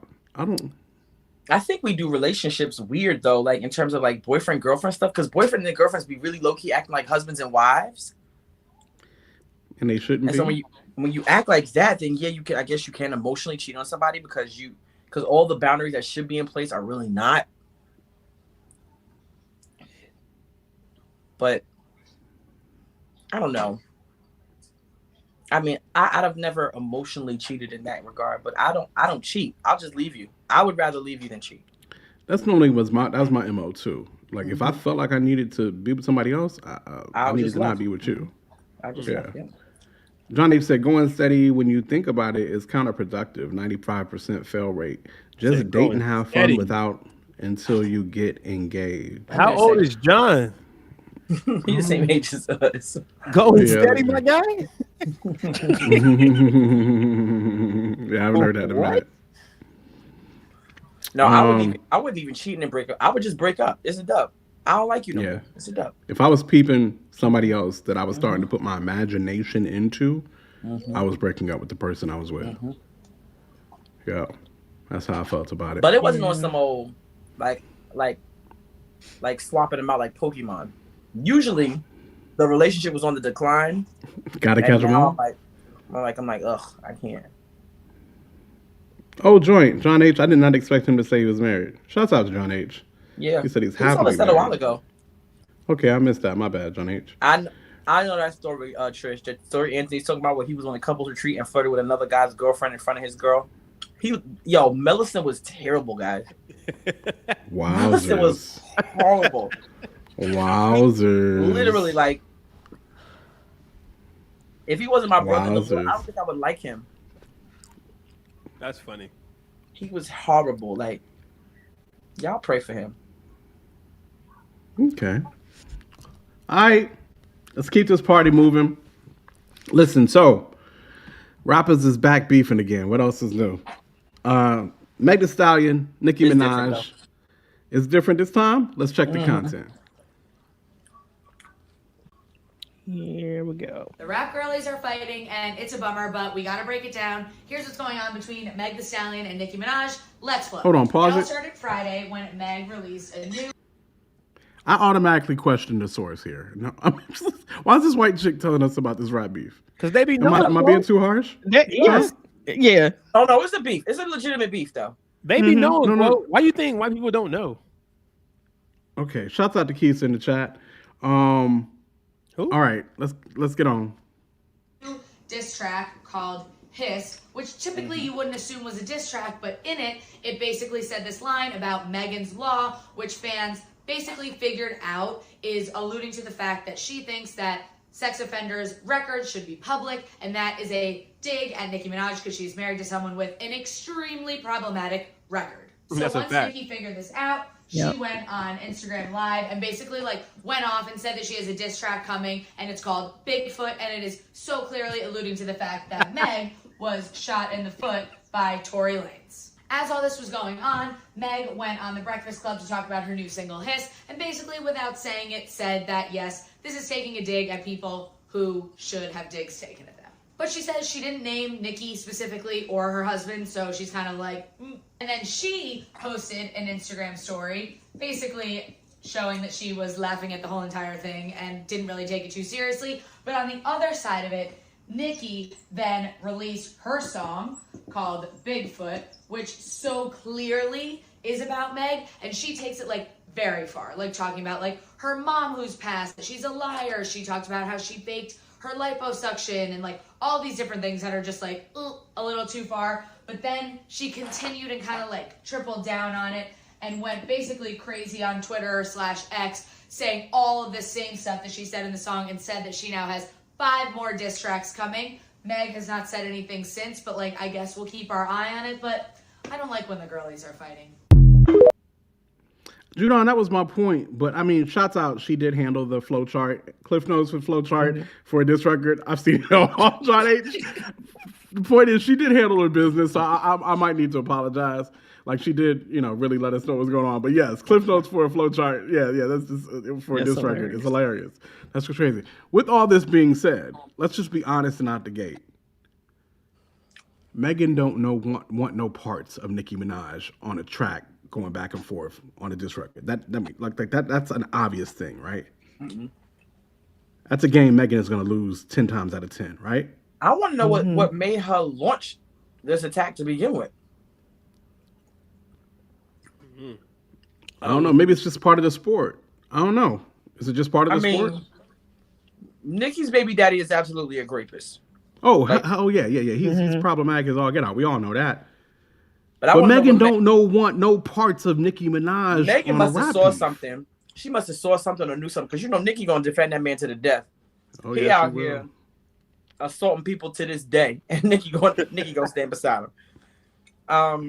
So I'm wondering if Megan saw something and that triggered her to be able to, like, I'm just gonna go in the studio and go off about it.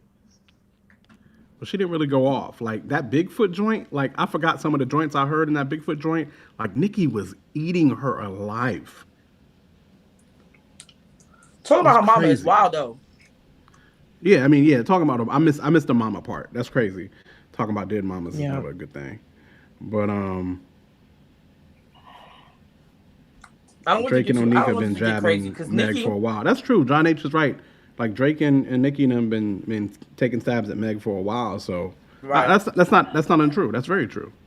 But Nicki low key, Nicki is a goon with goons. I don't want this to get stupid. Nicki I'm just saying Nicki bars wise will crush Megan in this battle, right? Understood. But my nervousness is always, whenever this kind of beef start, my nervousness is always, are you going to take this off wax and start acting stupid? Her husband will, because that's what he do. Won't he waiting for, not Quavo, but what's the other girl's husband? Offset? Mm-hmm. Won't he waiting for her somewhere in New York? Posted up like them niggas was in their 20s? Like, what the hell we talking about? It's grown tell men. And Nicki and her husband is both AARP members, so I'm just trying to figure out what's going on.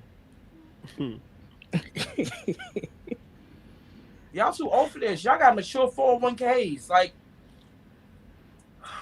y'all got 529 accounts for Papa. Like, chill out. You're grown. Yeah. Go put your vitamins in the pill case, Nicki.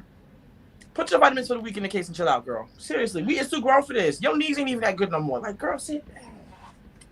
Junon said Megan is still signed to Rock Nation. She need to get Jada Ghostwriter verse. Yeah. I think it's stupid. You're right. I think her Nicki husband is was old coming for at this. Cardi hard. But Nicki stay getting into fight. My thing is, even though Nicki may go bar for bar with Megan, I feel like she's trying to get all the smoke off that she should have got off on Remy. Well, Nicki might not want any problems with Remy. Like, that's different. My thing is, then watch who you got smoke for. Like, don't pick on the little one when you clear like that fight with Remy ain't over. So stop. That fight with Remy is not over. Nicki and Remy, I think Nicki and Megan seem more. I don't know. Anyway, my point is Nicki could crush Megan. Number one. Number two, Remy could crush Nicki, right? So I don't know. Nicki don't want it with Remy. I'm like, I'm down with the rap fight that beef.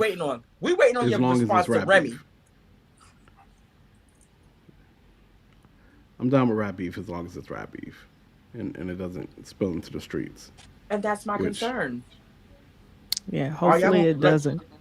Because Nicki is a very much take it to the streets kind of girl. Like, well, Nicki's husband is a very much take it to the streets kind of guy. Which has made her that way. She didn't turn into a goon because of him. Okay. Yeah, so leave that tall woman alone. Leave that little baby alone. We know Megan. I don't know what made Megan decide she was gonna start talking crazy about. I don't know. So I get it though. Somebody said it earlier, and it's true. Like they've been on Megan's neck, and maybe she was just fed up, and finally was just like, "Let me say something." Oh, have they? But have they been picking on for a while? Well, Drake has been taking straight shots at Megan, and Drake and Nicki roll. Drake can't talk about nobody because he's still mad over Mos Def. Go sit down. Yeah, well, Drake don't want that smoke. And Mos Def don't want that wallet. So Drake would crush Mos Def's wallet. So many SKUs. Oh my wallet, nigga. so many SKUs. So many products. They have everything here. That's forever my favorite line. Yeah, so anyway, that's what's up. Nicki and Megan. I mean, like I'm all, as a hip hop head, I'm all for a good rap beef as long as it stays on wax, right? Like we all love a good battle, right? Right. Like a good back and forth. Yeah. Right. I mean, as from a hip hop standpoint, yeah. And I can't, because rap battles usually do get disrespectful. Like when I think of Roxanne Shante, who was like 14 and KRS-One, he was highly disrespectful to her. So, he was. He was. Talked about doing all kinds of things to that little girl. Yeah. I mean, that don't make it okay, but no, not at all. Unfortunately, this is the culture. Yeah. So, that's Nicki. That's Meg. It happened. Drake can't talk about nobody until he sees Diddy in those streets. Wait, what? What happened with Drake and Diddy? What happened with Drake and Diddy, Judar? Bone and Biggie. I don't know why Bone and Biggie jumped in my head. Listen, do we got content? We do have content for this. Keeping it moving, guys. Like, subscribe, do all the things, share, yada, yada, yada. These topics is actually flying by. We caught up pretty good, y'all. So I think we caught back up really nice. Let's go ahead and hit this contact here for this Beyonce, Taylor Swift, Shannon Sharp, Ocho Cinco talk. And let's see where everybody lands. I think of somebody else can move the needle. No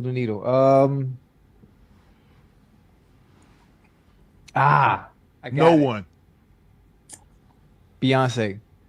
If, hypothetically speaking, if she went with Jay-Z and not Travis Kelce, let's say, Beyonce. She can move like the needle. These eyes, Ocho. These 8 to 15-year-old eyeballs. Ocho, the same. B had the same feeling. Ocho, Yes. I love Beyonce. Beyonce ain't moving the needle like this chick, Ocho. No. What? You tripping, Ocho. This girl, ask the chat. She's the closest thing to moving the needle like Michael Jackson that we've seen. This is it. Whoa. Whoa. Reel it back in a little bit, baby. Beyonce moves the needle just like Taylor, if not more. No, she doesn't. Ask the chat, please. You ask the chat. No, I'm sorry. I was saying pause what he said. Do a poll. Do a poll.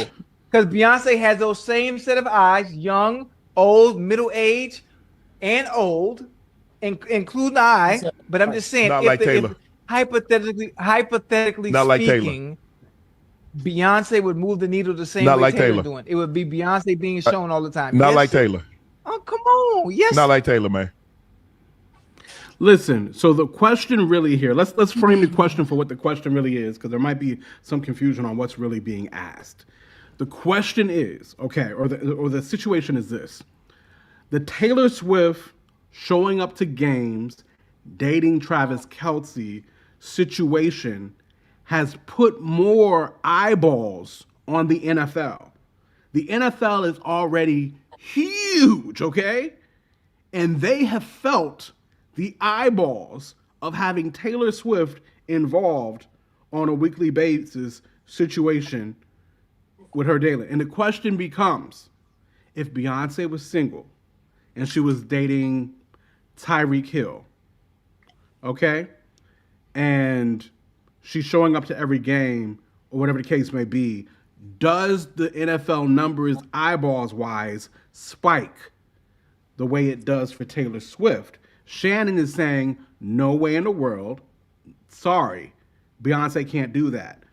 Chad is like, what are you talking about? It's Beyonce. Brina. I think it depends on the demographic. Well, you know the demographics. So what are we talking about? So I'm saying that's why Taylor Swift is bringing the attention that she's bringing to the NFL. I feel like the better question, like the only way to compare that would be to say if Beyonce was dating like an NBA player, it would almost have the same impact, I believe. I just don't know if it would be the same in the NFL. So the NBA being, they're both black leagues, right?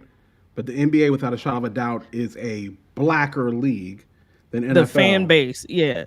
I'm saying the fan base is blacker. Okay, mm-hmm. I can. Okay, I see what you're saying there. But we also know NBA stadiums, NFL stadiums, not the same. Right. Like numbers wise, not the same. Right. Right. Right. So. But I'm saying like Key, media attention. Oh, go ahead. No, I'm just saying like as far as like media attention, I don't know. I mean, I just don't know how people would react. I don't know. I think that's a difficult comparison to make. I don't know. No, I think that it doesn't. I think I'm agreeing with Uncle Shay on this one. Simply because Taylor Swift's a bigger star. She has more eyeballs than her. She has more followers. She has more everything than Beyonce. She made more money on her tour than Beyonce. She's more of a girl next door, don't cause no controversy. You know, I'm the America's sweetheart. Everybody loves me type girl. So I think the NFL is strategic in showcasing her more than they are Beyonce. Beyonce is the one that was at the Super Bowl and had everybody turn their back to the cops. Beyonce is black. Beyonce is this person that is going to let you know where she's from. Like she said, I'm Creole, and what she say in that song? This Creole and something else. I forgot what she said. But I think she's too black for the NFL. So I think if she was there, it would get some kind of course if she's there for a player. They show her like, yeah, Beyonce's here in the building at the beginning, like they do all the celebrities, but they wouldn't continue to go back and forth the way they're doing her and Travis, Taylor and Travis. I think that Taylor's just more palatable, and she's the bigger star. I disagree. I think the reason why everybody keeps watching is because of how messy this relationship was when it started. How that boy because Travis left the black chick. Yes. People are watching because this started out messy, and people like messy, and Taylor is messy. Taylor been messy. What Taylor's brain? Everybody who's watching her. No.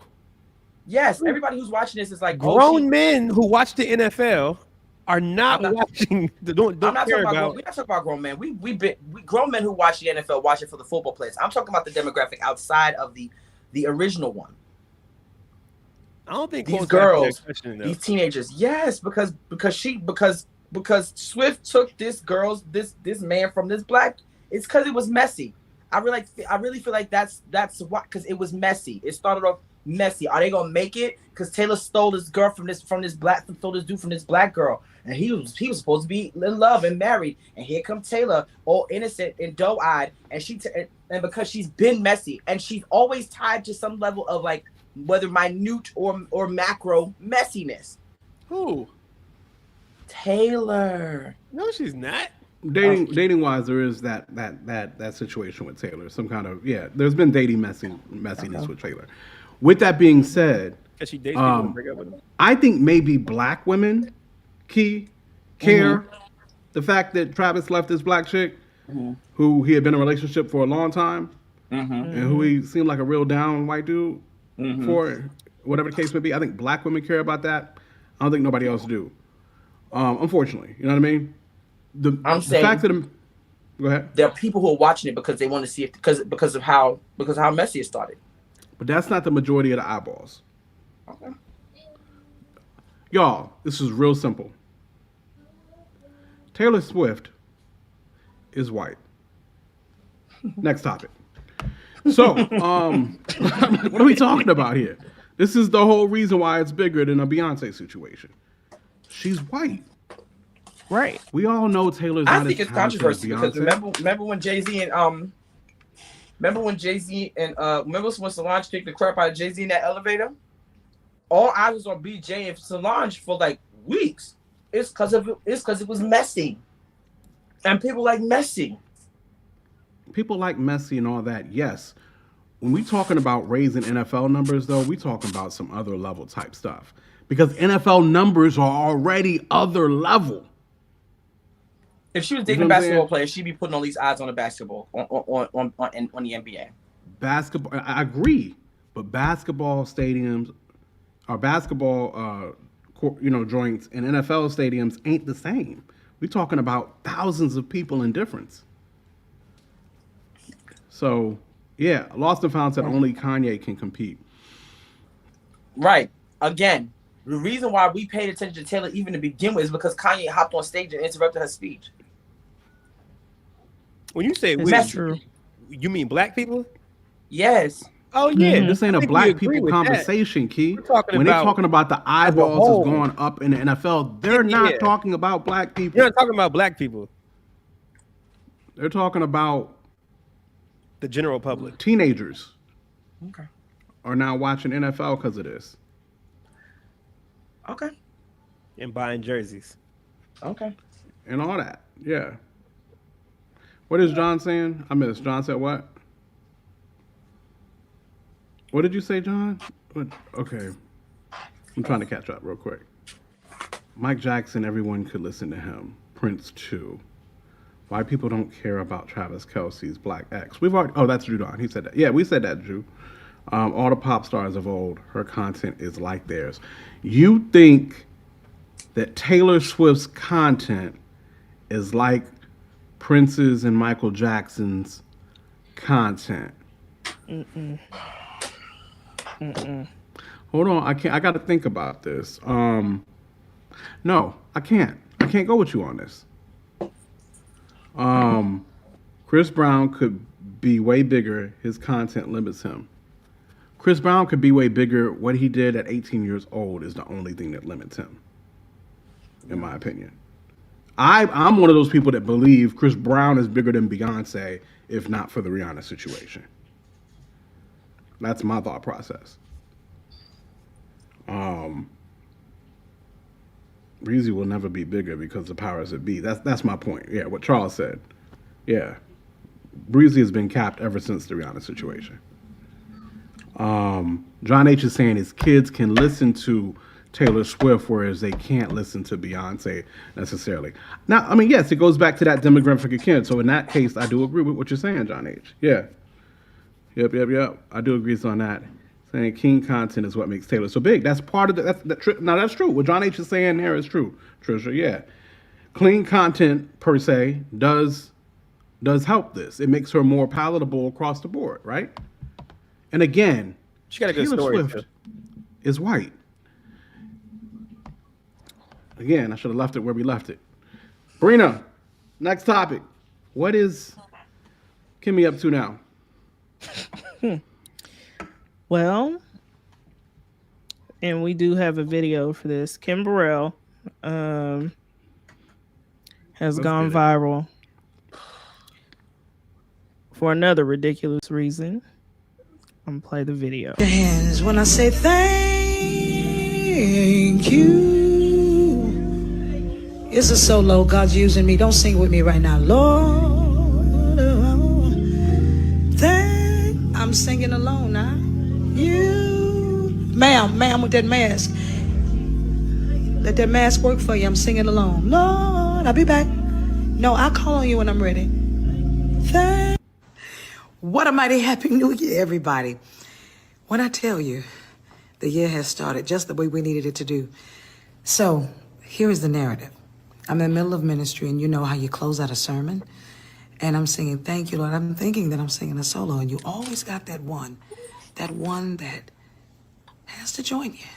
And I heard her, y'all, and she was singing, and I was just going for it. Thank, ma'am, because I'm operating in the things of the Spirit. Sometimes when I operate publicly, everybody doesn't understand the dispensation of what I operate in. They just see me as Kim, the singer, who's not being the singer, who is not always the singer. I'm the preacher. I'm the person with the gift of the prophetic. But anyway, so I'm sitting there singing, and I keep hearing her. And then the man in front of her said, she's trying to tell you, ma'am. So this was somebody who was disconnected in the service, but it was cool. But if you go further into the video, you're going to see what happened. I pulled her up, and then she went to dancing. What a time we had. I want to tell everybody, COVID is starting to rise again, just like I told. All right, so before we jump into Kim Burrell, it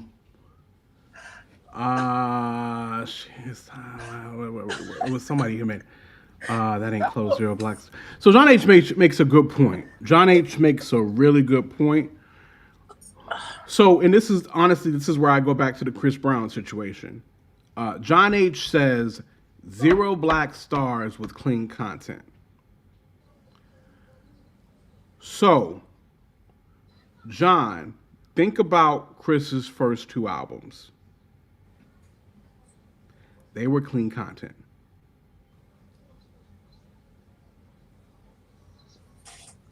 Chris was on his way. Do you understand what I'm saying?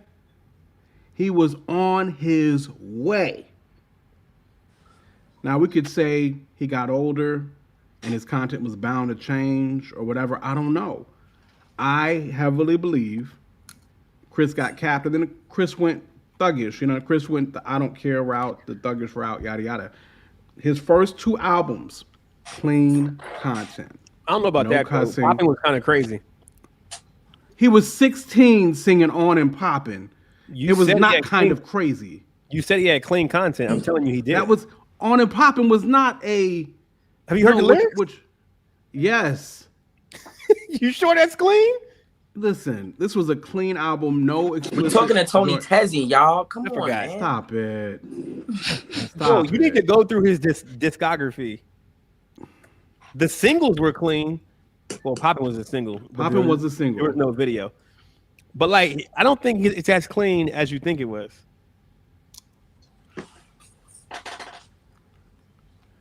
Listen, y'all can say that lyric right there. I can find you a Taylor lyric on par with that, Charles. I can find you a Taylor lyric on par with that. Cussing is a heavy element to clean, guys. Why are we going back? Even more so than content. What was that? Why are we going backwards? Oh no, I just had somebody in there. Anyway, all that to say, y'all trying to. Anyway, in that case, I can go back to Jackson 5 and we can talk about content not being clean. If y'all think. So anyway, let's talk about Mean Girl Kim. Okay, let's talk about Kim, Mean Girl Burrell. All right, go for it.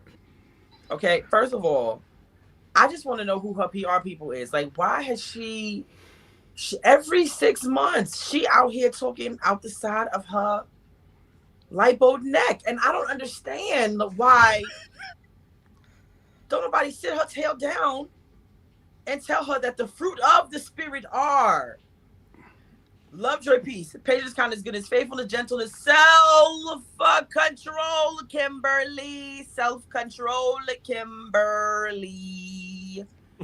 First of all, her explanation was the stupidest, most churchy thing I've ever heard in my life. It was, though.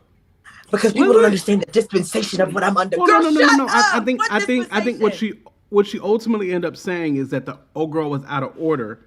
And the church, if you were there in context at the church, you knew she was out of order to the point where other church officials there were trying to get her to whatever.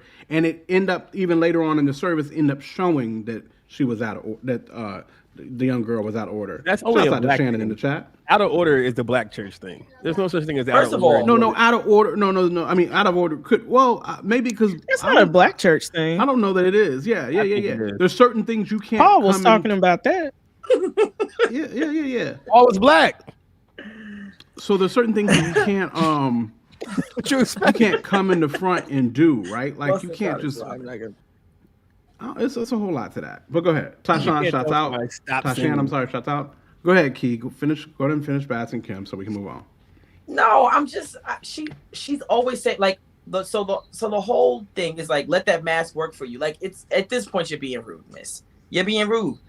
I like Thick Kim better. Bring back Thick Kim Burrell. The same way I want Pixie Cut Juanita Bynum back because Pixie Cut Juanita have more anointing than this new 26 bust down Juanita. Bring back Thick Kim because Thick Kim had humility and oil. Skinny Kim is mean, and it's probably because she's hungry. Bring back Skinny Kim. I mean, Big Kim. Because Skinny Kim is mean. She always saying something. When she was on Sunday's Best, she's talking wild, crazy people. Every time, she's always talking about somebody. Bring back Big Kim. Go ahead, Thick Kim Bree. knew Jesus. I think that at this point, Kim has done so much. No matter what she does, it's gonna sound messy, and it's gonna go viral just because it's her. I think whenever she's in a service, people are gonna have their phones out. I know I would if she, walked up. I will be recording just in case.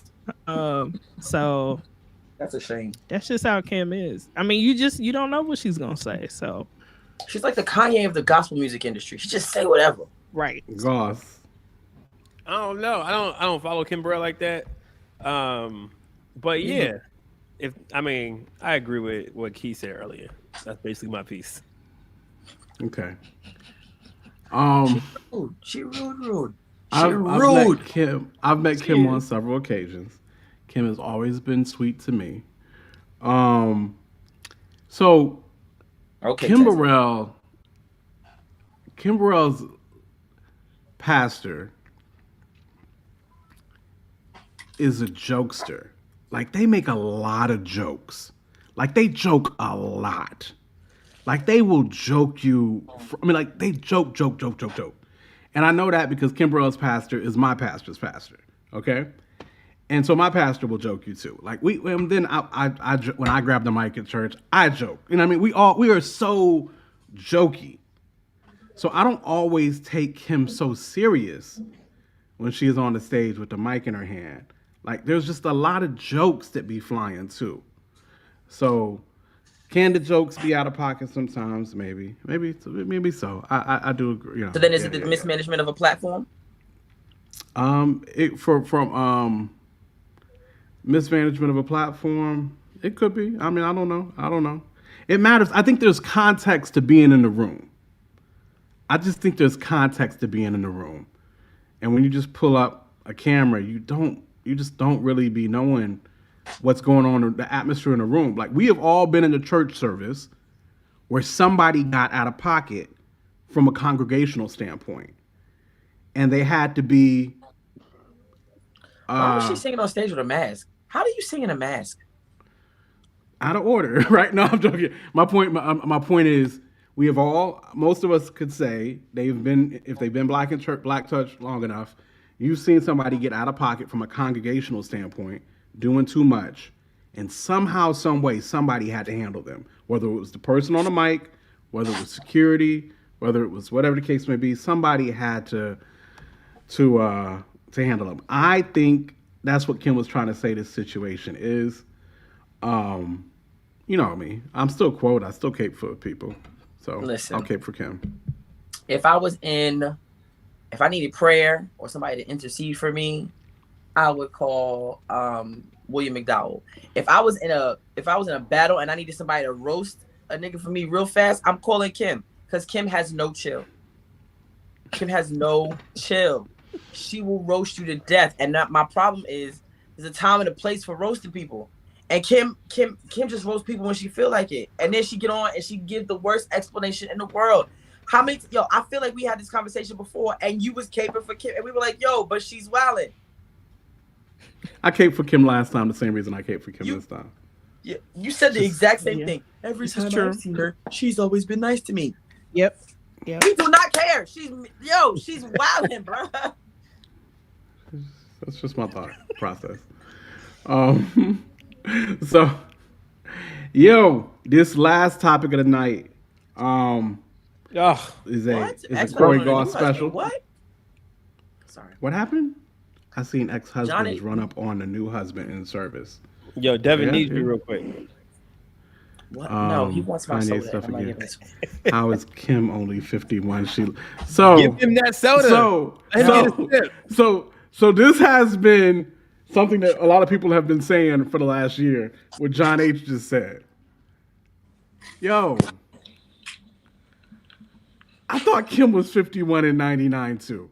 Yikes. No, I thought Kim was in her 40s in 99, John H. I thought Kim was in her 40s in 99. I did. The fact that Kim is only 51 years old, the fact that I'm now old enough that I say only 51 years old, like all of this is wild, okay? But I would have swore that Kim Burrell was in her 40s in the late 90s. Well, shoot, Shirley Caesar been 75 for the last 25 years. That woman ain't aged not one bit. I feel like Shirley Caesar got that Benjamin Button, so... Listen, Charles said Kim is 126 years old. Listen, that means in the 90s, y'all, Kim was in her 30s. No, she was in her late 20s. That's a crazy thought. In the 90s, Kim was in her late 20s? Church people, when you're young, you dress like an old person. You know, if you look back on your young church photos, you look mad old in your young church photos, and now you look at yourself, you're like, why did I dress like a church mother at 19? Like, what is even that about? So, yeah, I feel like it's easy to have, because she probably dressed like an old lady because the Saints wanted her buttoned up to the neck with opaque stockings and orthopedic shoes. Like one of the points that I loved about Kim in the 90s is I was low key like, yo, why does this older chick with this amazing voice really rock with us from like a urban hip hop feel joint? It's because she was our age. No, because she was in her 20s. She was in her 20s. Like, she dressed like a 50-year-old first lady because the Saints made her do it. Probably so. Kim's face looked like she had grandchildren in 99. John, you're petty. John, you're petty. That is so wild. That is so true. Like she. That's her industry age. I'm done. Y'all are ruining these comments. See, and now we joking, right? And this is what. Well, anyway, let's keep it moving. Goss, these pastors. Hurts my heart. It hurts my heart. It hurts my heart. Oh man. So clearly, I'm off Instagram and Facebook, and I'm off all the socials for the whole month of January. So I'm just getting the news of this, my man, Sam Collier, a pastor out in ATL, and him and his wife are getting a divorce. And like, these are my folks. Like I've heard them preach. I went to their church. Truth goes to their church. You know what I'm saying? Like, these are what I consider, I'm not saying they're not good people anymore, but these are like solid folks who I thought like, yo, it all looked good on the outside.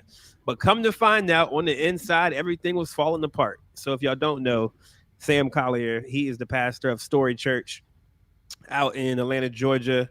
And apparently him and his wife are getting a divorce, and they've been married. They were married, I think 8 years. They said 8 or 10 years. And it hurts my heart when anybody gets a divorce, but especially when pastors do, because that's not supposed to happen with church folk, right? That's not supposed to happen in the kingdom, right? We're supposed to have the answers, and we're supposed to know how to maneuver through these situations. And we're supposed to know, you know, how to we're supposed to be examples, not know. I'll say that. We're supposed to be examples of what it looks like to have godly marriages and godly relationships and that kind of thing. But this is just another couple in a long list of couples of people that are in the pulpit that are getting divorces. And it just begs a lot of questions now that I think about, where I'm like, yo, is marriage even worth it? Like, because these are people that I looked up to, and they can't make it. And I know I'm way worse off than them as far as the way that I just think about a lot of stuff. Like, I go to them for advice. I'm not them, Sam and his wife, but like pastors and clergy. Like, I look at them as examples for how I should live or people I should date or relationship advice and things like that. So if your relationship is crumbling behind the scenes, you know what I'm saying? Like, yo, maybe maybe marriage is not for me, right? So that's one of the aspects I looked at it. Also looked at it from the aspect of, yo, can this dude still be preaching still? Like, he took 3 months off, but he came back Christmas Eve. Is that cool? Can he still So he did take 3 months off. He took 3 months off. No, but this was before they announced the divorce. He took 3 months off because his marriage was in flux. And then they announced the divorce afterwards. So he took 3 months off maybe to try to save his marriage. Yes. And then the announcement was made, and there was no break after that. He was just preaching. Correct. Okay. And then another thought I had was, I feel like the wife always gets the bad deal of these things. Like, the pastor can keep on preaching. The pastor can keep on having his ministry. The pastor can do all those things, but the wife kind of just disappears into the wind, and we don't know what happens with her. You know what I'm saying? And if you ask, and going back to the current situation with Sam and his wife, I was reading the post about it. He tried to leave her 7 times, but she begged him to stay. This is according to Sam. And he begged her to stay. I'm sorry, she begged him to stay. So he stood. Hold on. According to Sam says this, yes. I tried to leave her 7 times. She begged me to stay. 7 is number of perfection. Yes. So it's for the streets.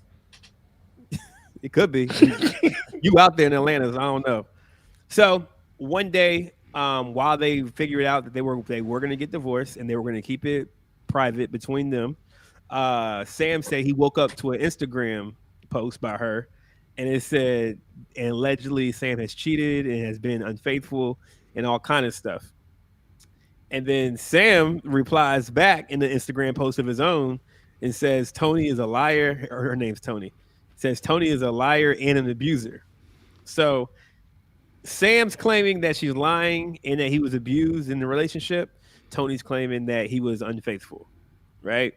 And then Sam took his down because he felt like that wasn't right for him to say that about his wife. So he took it down.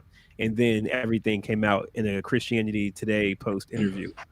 So just some thoughts, like, you know what I'm saying? Like, how do we feel about all those things that I mentioned as far as the wife getting left in the back, right? Or can the pastor still preach? Or should people who aspire to get married, should we even take Christian counsel from people when their marriages could be shams? You know, I had a conversation with my pastor about it, and he says he knows a lot of pastors whose marriages are crap because they put ministry before the marriage, and the ministry is too much, and you can't do both effectively. So I don't know, man. What's going on out here? Let's see. Bree, go ahead and get in on this. Get up on this. Sorry. I think that... Sorry. What is happening right now? Scary times. Very scary times. I think to the first part of your question, some pastors in leadership, like, their public image is perfect, and at home their whole life is just on fire. And you know, it really is a shame because it really should not be that way. Like, you should always be the same person all the time. But it's just a crazy thought that, I mean, I don't know if can a pastor still preach should be the question. Is should they? Because I'm thinking back to the whole situation with Zachary Timms and Reva Timms and all the drama that they went through. And he took a very short hiatus when I think that he probably should have stepped down, you know, indefinitely until he completely healed from that situation. But then it's like he came back and took over his church again, and his wife got pushed out when clearly he was the one that was causing all of that drama. I don't know. I think that pastors, anybody in a leadership position, they should know better. So we know that they're going to be held accountable even more so because they teach the word on a regular basis. So they should, live by it. I just don't like to see, pastors and their wives, fighting on social media. God doesn't like to see them fighting at home either. So I don't know. I think sometimes it's better to sit, take a seat and get yourself right before you worry about keeping the business going, which is really what's going on. So. Key, Goss, which one do you want to jump in on this? Or Goss, you already said your film? Yeah. Key. I think I have so many questions. First of all, let's roll it back a few.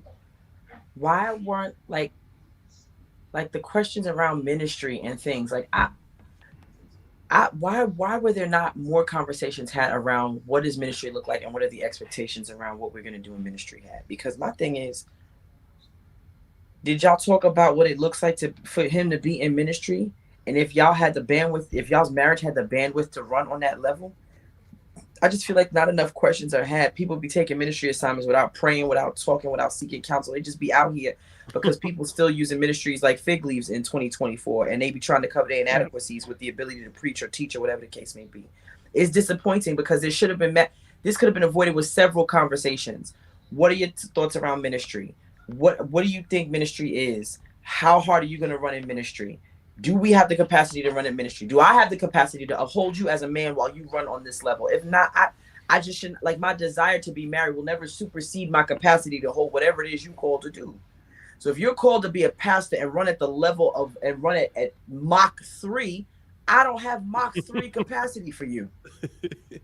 I'm not doing this. Like, and I know that I'm sure enough in myself to be like, I'm gonna let you go. Hopefully you find you a Mach 3 sister or a sister who can fly with you at that speed. I'm just not her. Then there's the whole, like, she abused you and y'all was in marriage and you was getting abused, which is absolutely possible for a man to be abused by a woman in marriage. I've seen it, so I get that. But my thing is, didn't you know she was 2 sandwiches short of a picnic before you married her? Like, you knew she went, like, I have all of the, where was y'all's counsel? Like, why did you not find out that she liked to go upside your head? So why did you not find out? Also in the post, he admits that they got married too early. They got married in 3 months after meeting each other. And he says that he was drunk in love and they eloped, and everybody told them, take your time. Like, you got time. And they didn't listen. Well, yeah, they didn't listen, and they eloped in 3 months after meeting each other. My question is, when did he take over? When did he? Because he was the first for Hillsong Atlanta, right? He was the first pastor. Is he the same one that separated from Hillsong when everything went down, right? Yes, and they became. When did he take over Hillsong ATL? When did Hillsong Atlanta get launched? That wasn't love. It was like 2021, maybe. Oh, so this is just recently, 3 years ago. Yeah, Hillsong, yeah, Atlanta was like 2021. Because I remember during the pandemic, I had people who was preparing to come down here. Yeah. To launch Hillsong ATL. Yep. Yeah. I remember that too. I think you just got to be cognizant of what your marriage can handle. I mean, you're talking about at that point a five-year-old marriage. You know, it's still fairly young to be taking. Heck yeah. A big undertaking of a church like that. But I don't know. I'm not. It's still not 1, 2, 3 years in either. 8 years is a very short time to be married, in my opinion. As somebody who was married for 10 years before my wife passed, 8 years is a very short time to be married. Like, you're still trying to you're still trying to learn seasons in 8 years. You feel what I'm saying? Like, so that's just interesting to me. For all we know, she could have been abusive and all that jazz, right? And at the same time, as a man, as a husband, I expect you to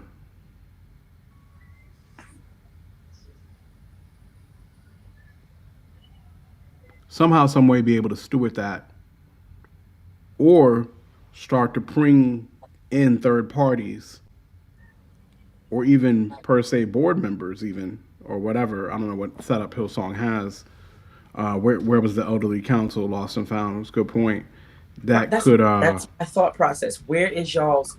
The Bible says, in the multitude of counsel there is safety. There is safety. Where is y'all's multitude at? They ignored it. Yeah. He says in the post that they ignored it. They wanted to do it. Yeah. Yeah. I mean, listen, man. We all make mistakes. Didn't he cheat on her? She said he did. He vehemently denies it. I mean, what's the name said he wasn't cheating either, Lentz, and then we found out he was indeed cheating. Cheating is the Hillsong way. Listen, Lentz said I'm sorry, I did not have sexual relations with that woman, and then that woman came out and was like, "Nah, son, we was from the window to the wall. Don't let that nigga do any like." So I'm just like, all right. So, man, it's unfortunate. It's definitely unfortunate, and you would hope that there was a way that they could handle things a little bit better. Yeah, my bad, Charles. That was wild. That was definitely wild. That was my bad. Lost and found. I'm sorry, guys. That was bad. John H. said, Sam's story on Steve Harvey, way before he was a pastor, he found his parent on Steve Harvey, worth YouTubing, layers on layers. So it sounds like a lot of just different, possible trauma and drama and what got handled and what ministry is a what fig leaf. didn't. And then ministry becomes a fig leaf. Yeah, listen. There is no better fig leaf in the world than ministry. There's just not. We talked about this a little bit in the Tastemakers group chat. Like, if I am preaching to thousands and thousands are telling me how wonderful I am, it takes a very self-aware person to then go back home and recognize my failings in my marriage. Because so many people are telling me how great I am. Obviously, you got to be the problem. You got to be a problem. All these people love me. You got to be the problem. You got to have a good amount of self-awareness to realize, no, this is just a gifting I have, or this is a purpose I have, but I am failing at my marriage and I need help. And I need to maybe look this different ways. I feel like as a man who was married 10 years, and marriage is a tough thing. Don't get it twisted. Marriage is a tough thing. I feel like for things to explode in 8 years, Tony, catch yourself. Catch yourself. What? No, let me shut my mouth. Let me shut my mouth, because I almost went hypocrite. Listen, look at the Holy Spirit in real time. Look at the Holy Spirit getting tested in real time. Jesus, come on, Father. So listen, so wait, go ahead.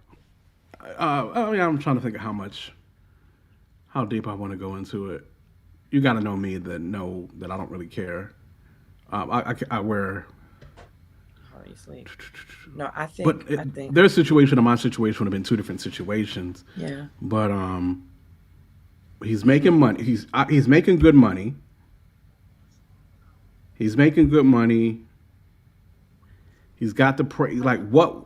The question becomes, what is either he doing to make her insecure or not secure, or what is her trauma that is screwing up the whole situation? One of the two things happening, or is both of their trauma working together? Probably, whatever the case may be. They weren't even dating long enough to find that out, and they didn't date long enough to find it out, amongst many other things. So Wait, are you saying that Sam's story is on Steve Harvey? Is that what John is saying? Sam Collier's story? Yeah, when he found his parents on the Steve Harvey show. Sam Collier found his parents? I ain't trying to be. Yeah, well, I'm not going to. Well, I don't know if I'm going to say what I'm going to say there. Austin Fowler said, "Didn't y'all watch the documentary? They have a track record. Sometimes they have a track record for platforming a gift over the soul of a person." I totally agree. Oh, that's what he's saying. Hillsong documentary. They have, for platforming a gift. But this one ain't Hillsong. This was Story Church. Like this is. Yeah, but the reason we know him is because of Hillsong, and the thought process is he was platformed before he was prepared. Oh, got you. Because the gift of a person, and it's not just for Hillsong churches. This is churches all over this country. Yeah, we do not think about the soul care of any gift. The praise leader, the worship leader, the musicians, the preacher, the pastor, the gift, because we low key be commodifying, high key we be commodifying people's gifts over their souls. That's why Carl Lentz was able to high key. No, I'm with you. I wanted to reaffirm your high key. Yeah, like Carl Lentz, he went the way he went because the gift, it was like give, drive the gift, be the gift, go the. Like, and his soul is crushing under the weight of it. But because his gift means more than his soul, he could literally. That's why Zach Tibbs went the way that he went. That's why Carlton Pearson. Yeah, this is not a new problem. This is not a new problem by any means. This is as old as Saul in the Bible. We want a king. You know what I mean? And we want the tall, handsome guy. How many? You know what I mean? Like, this is an old problem. After a while, it makes us look bad. It makes us as the church look shady, shaky, flighty, immature, unlearned. Who trusts you? And then the single people like Goss, who are like, well, is marriage even worth it at this point? Oh, yes. No, I can't even hold you. I don't even know. Right, yeah, but the thing is, yes, marriage is worth it when it's done well, when it's done right. He got married too soon. He had no counselors. I'm sorry. He ignored all of the counselors. Everybody was singing the same song. Wait a year. He's like, nah, nigga, 3 months. Like, and so you're not listening to counsel. This is what we're looking at is rebellion, the results of rebellion in real time, the results of disobedience in real time. When it's done right, you absolutely can do marriage well. Look at Quo, look at Trish. I don't know John H. or Lost and Found, but they've been married for a little minute too. When it's done properly, when it's done well, when it's submitted to God and submitted to counsel, then yeah. But if you're consistently disobedient to God, like it only take a few times to ignore the Holy Spirit to quench him, and then you don't hear him no more. And it feels like he's probably in his 30s. I don't know. Okay. He look young. Sam's like 35. Yeah, he don't look like he's 40. Yeah, he's like 35. So my thing is you keep ignoring the Holy Spirit. You keep ignoring the Holy Spirit through people whom have been sent to give you counsel, which lets me know the reason why his marriage went the way it is because he only liked yes men. I wouldn't say all of that.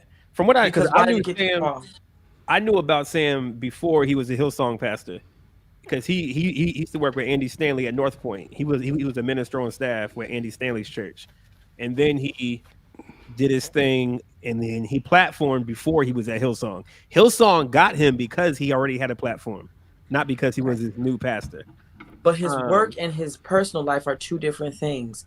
Yeah, you can still be used by God and still be in complete rebellion. Look at Saul. Oh, for sure. Yeah. Nah. So my thing is, why did you not listen to the people when they told you to wait to get married? Like, why? And that for me goes back to the teaching people is better to marry than to burn with lust. It's like, stop telling people that. Quote, he says, because if you ask him that in the article, he says that he was drunk in love. Well, I mean, one of the qualifications is being sober-minded, right? So okay, so you met and married your wife in 8 months, right? And you've been married for 13 years. But do you have counsel? Did y'all listen to people? And did you know your wife prior? Like, well, you met and married her in 8 months. Did you check and see about were you checking for her for those who were discipling her, or if she was even ready to be married, or was y'all just drunk in love too and decided to skip down the aisle with nobody and elope with nobody's permission? Yeah, Sam definitely in love. Dangerously in love. So ultimately, man, you just would think that they had resources. That's what you would think, that they had resources. I do understand the heavy is the crown. I understand it's lonely at the top, but I would hope that they had the resources or could have pulled on resources to better sustain their situation or whatever the case may be. It's hard too, because I mean, one thing we don't. I don't know, because money does end up being involved too, because it's somebody's job. But again, you would hope that somebody would be able to sit down and continue to get some sort of income. You know what I mean, or whatever the case may be. Yeah, they got 2. They got 2 kids. Wow. Oh, Jesus. And she posted, it's crazy. She's wilding out for real. Right. She posted a picture of them at another church saying, a place where we feel safe and we feel loved and cared for. Wow. I need y'all. Okay. Keisha said it right. They ignored research. He said he tried to leave her 7 times. How do you try to leave your wife 7 times in 8 years? I'm gonna be honest with you. Even with abuse being in the picture, trying to leave your wife 7 times in 8 years is interesting to me. Wow, right? Yeah. That's more than once a year. I mean, because when you're abused, like, a lot of times you got to realize it takes you a while to realize you're even being abused, right? And then there's the strategy of what am I going to do about this? What counsel do I would? Trying to leave 7 times in 8 years is a lot to me. It is. I mean, it sounds like two. No, I mean, it takes 2 to tango. It sounds like a. No, we're not saying that marriage makes anybody better, John H. No, that's not at all what we're saying. We're just saying, like, marriage is not something to be entered into lightly. Why y'all like? That's why I'm single still. They just ignored a lot of red flags, though. That's what it would seem like. As he said, he said that in the interview. Yeah. I don't know. That's another thing. Truth can't win out here, bro. Truth always a part of church that where pastors involved in scandals. Let that go, Corey. Truth cannot win. We're not gonna talk about that. Yo, that's the first thing I thought about when I read it. I was like, dang, truth cannot win out here. Yeah. Talking about the truth, Manny. Yeah. I will tell you, marriage is not for the faint of heart. I will definitely tell you that. At the same time, it is a wonderful, beautiful thing when nurtured and done right. Unfortunately, a lot of us are not nurturing and doing it right. And there's just a lot of trauma and things that you should really, especially if you have the blessing of being married, getting married when you're older, there's just a lot of things that you should theoretically have fleshed out with a counselor or whatever before you enter in. That's my thought process on that. I'm waiting until I'm 50. So I'm a divorced woman, right? I got married at 25 and I got divorced by like 31. And I have to say that part of it was I knew going in that we weren't ready to get married. I would ask legitimate questions. Quote thinks I put too much pressure on the man because of the questions that I asked him. But I would ask him legitimate questions when we were dating, like, where do you see yourself in ministry in 5 years? What does that ministry look like? What is your plan for a family? Because you want to marry me. I need to know. And I don't think those are bad questions to ask. Quote, I don't think they're bad questions, but mind you, I think the gentleman would have been what age at that time? We were 24, 23, 24. That's a little pressure. It's a hard question for a 23, 24-year-old. Yeah, I can see that. But it's legit questions, but it's hard for 23, and you're a woman, right? And you're a woman, so theoretically, you guys mature faster than us. Cats' brains ain't fully developed till 25. You know what I mean? It's just, I'm not saying, it's very legit, great questions. It's just very hard for a 23-year-old man to answer those questions. That's my opinion. And should y'all be getting married at 23? Because if you can't answer these questions, should you even be getting married? That's a great question. Should people be getting married? Should you just wait until your 30s when you have the capacity to answer said questions? Another thing he said that he wish he would have waited. Yeah, hindsight is 2020, hindsight. Right? Yeah. I mean, shots out. I mean, I hate it, and I hope they okay, and I hope they healing, and I hope they in therapy, and all of the above. So the question becomes, and chat, help us out. Can you continue to preach like, okay, so obviously he took 3 months to try to work things out, right? What did that look like for them? I don't know, especially with the whole trying to leave 7 times. I don't know. The 3 months could have just been a getting affairs in order type situation. I don't know. That's me speculating. I have no clue, right? Right. Question becomes, once divorce is announced,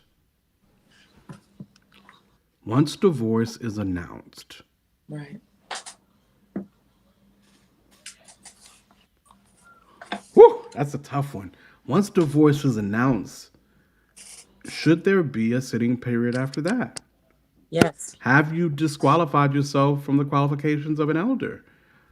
On and on and on. Let's go to Timothy and find out. Let's go to Timothy.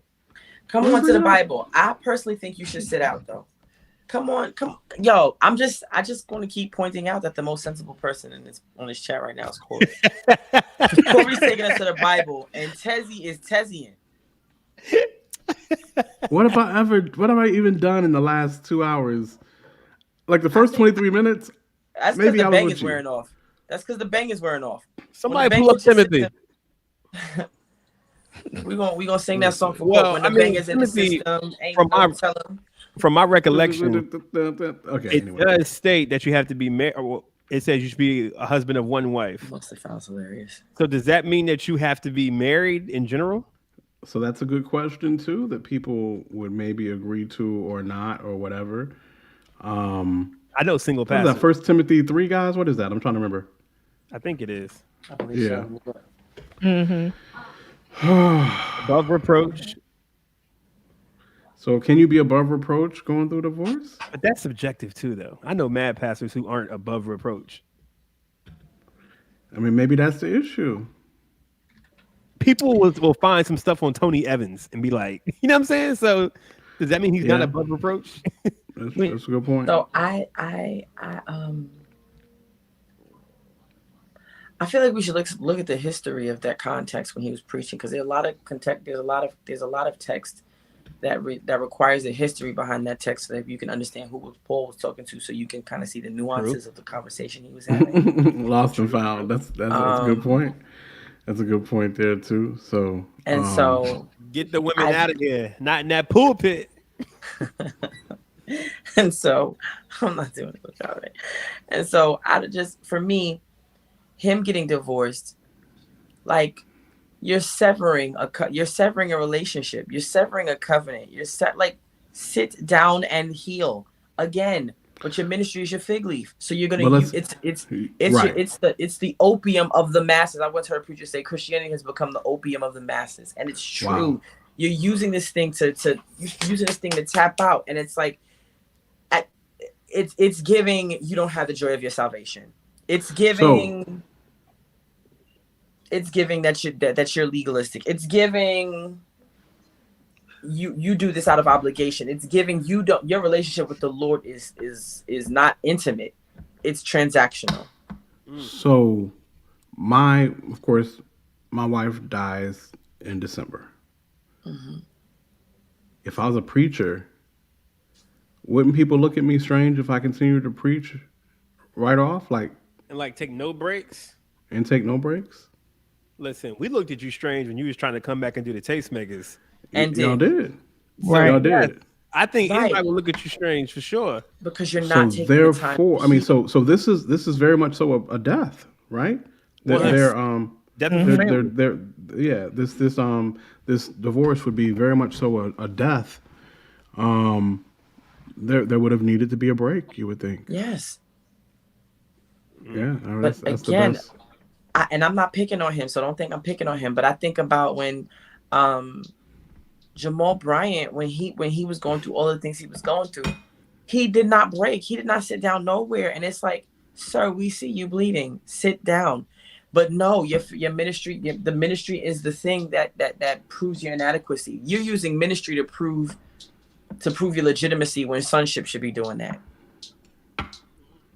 Listen. Sonship under the Father should be the thing that proves your legitimacy, but of course not, because your ministry is opium for you, because it's a drug. It's your drug of choice, and the approval of people is your drug of choice. You're not gonna sit down nowhere. You're gonna keep preaching, keep teaching until you crash and burn.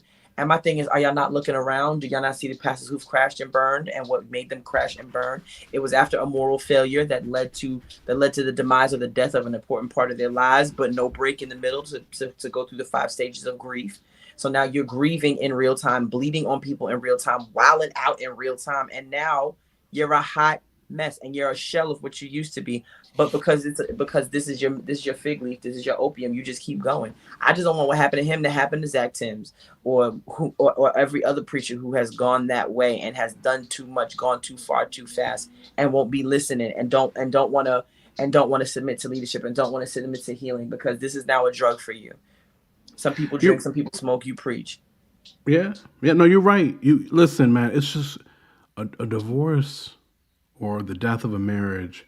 It's just too much to keep going preaching it's too much. You got to break. You got to heal. You need therapy. You need to figure some things out, whether you're at fault or not.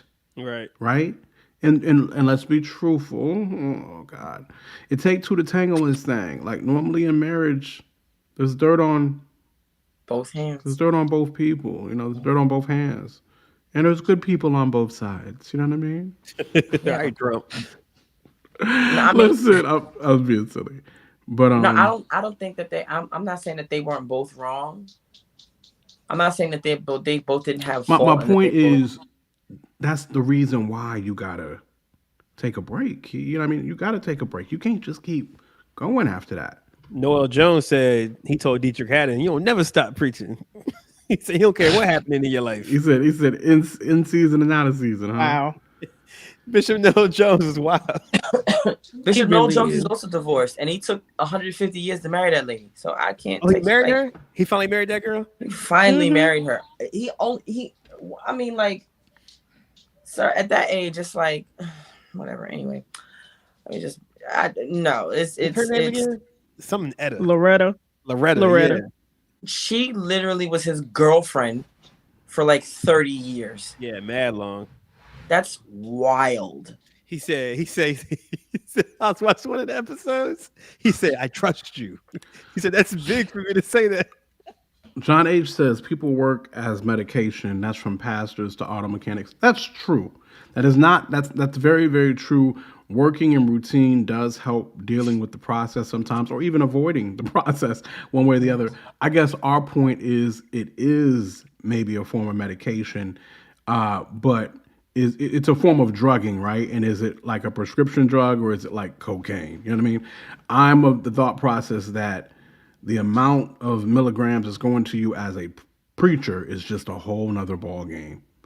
It's a whole because there's still attention he's getting from other women, even in the midst of this foolishness. So much. Man, listen, so much praise. At Hill City, I walk off stage.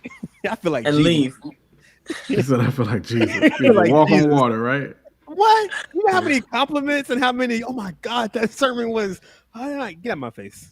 That's how I can't. But no, again, like I'm saddened. Like. No, that's bad. It's bad. Because there's so many things I could say. I could say, we use our ministry. We use ministry to cover up our inadequacies. We use ministry to medicate ourselves when we don't want to face the real. I could say that we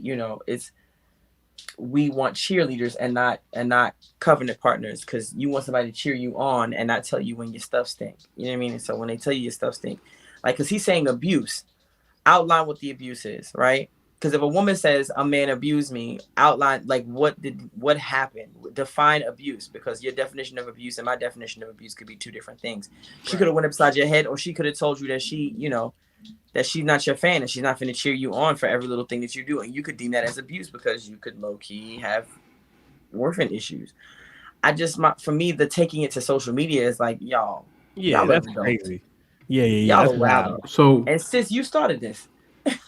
So for a long time, I thought like, and I still feel like I feel what John H is saying right here, but at the same time, like I want to make sure we look at this in totality. John H, he says, I don't know of any biblical figures that stopped walking in their call due to troubles.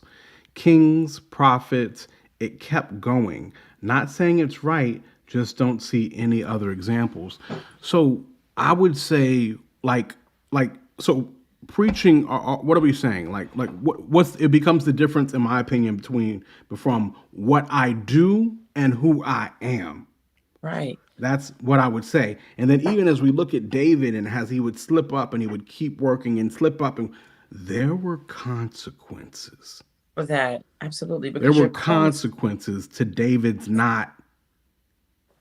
I mean, yes, we got beautiful psalms and right. and amongst and whatever the case may be and different like that. But I mean, there was consequences to David not taking a chill pill sometimes, and these consequences didn't just affect David's life.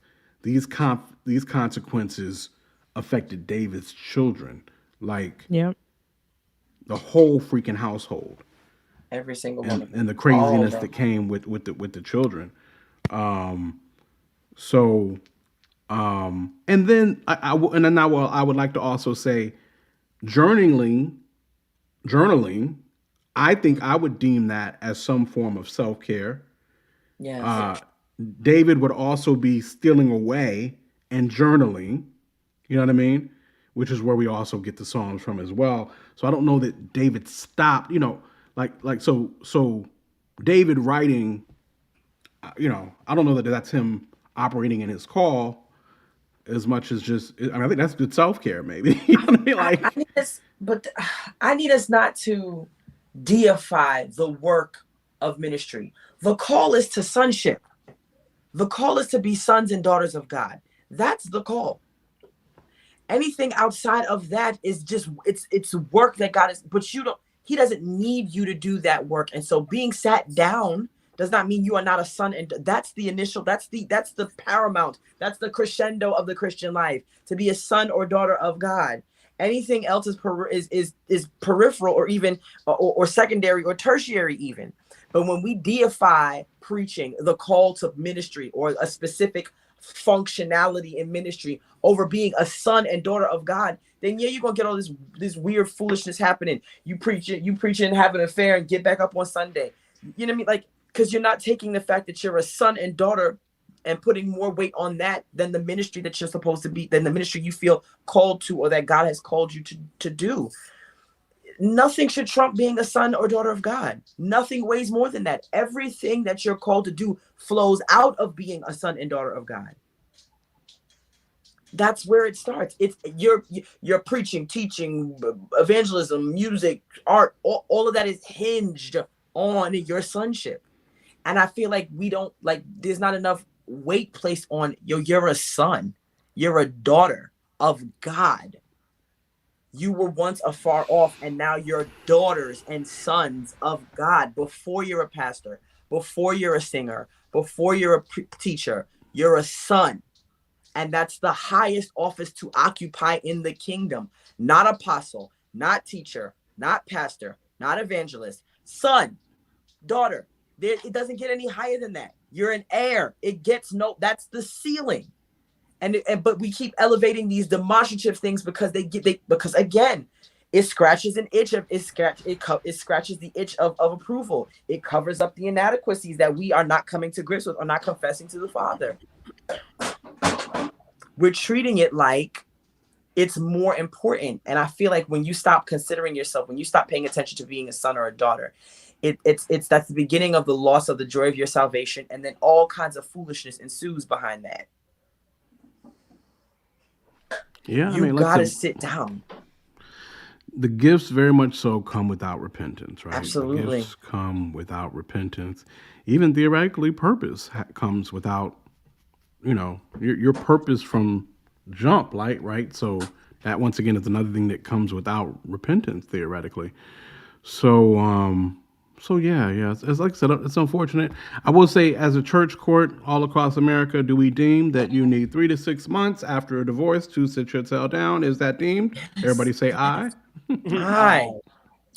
Mm-hmm. It is what it is. 3 to 6 months after a divorce, sit your tail down. You need to grieve. It's not that you must sit down. If you don't sit down, then it communicates that there's no grief in your heart over the situation, and you don't grieve the fact that your relationship is over. Like you a covenant you made to God, not to your wife. A covenant you made to God. You and your wife made covenant together to God, and the covenant is broken. Yes, you need to sit down somewhere.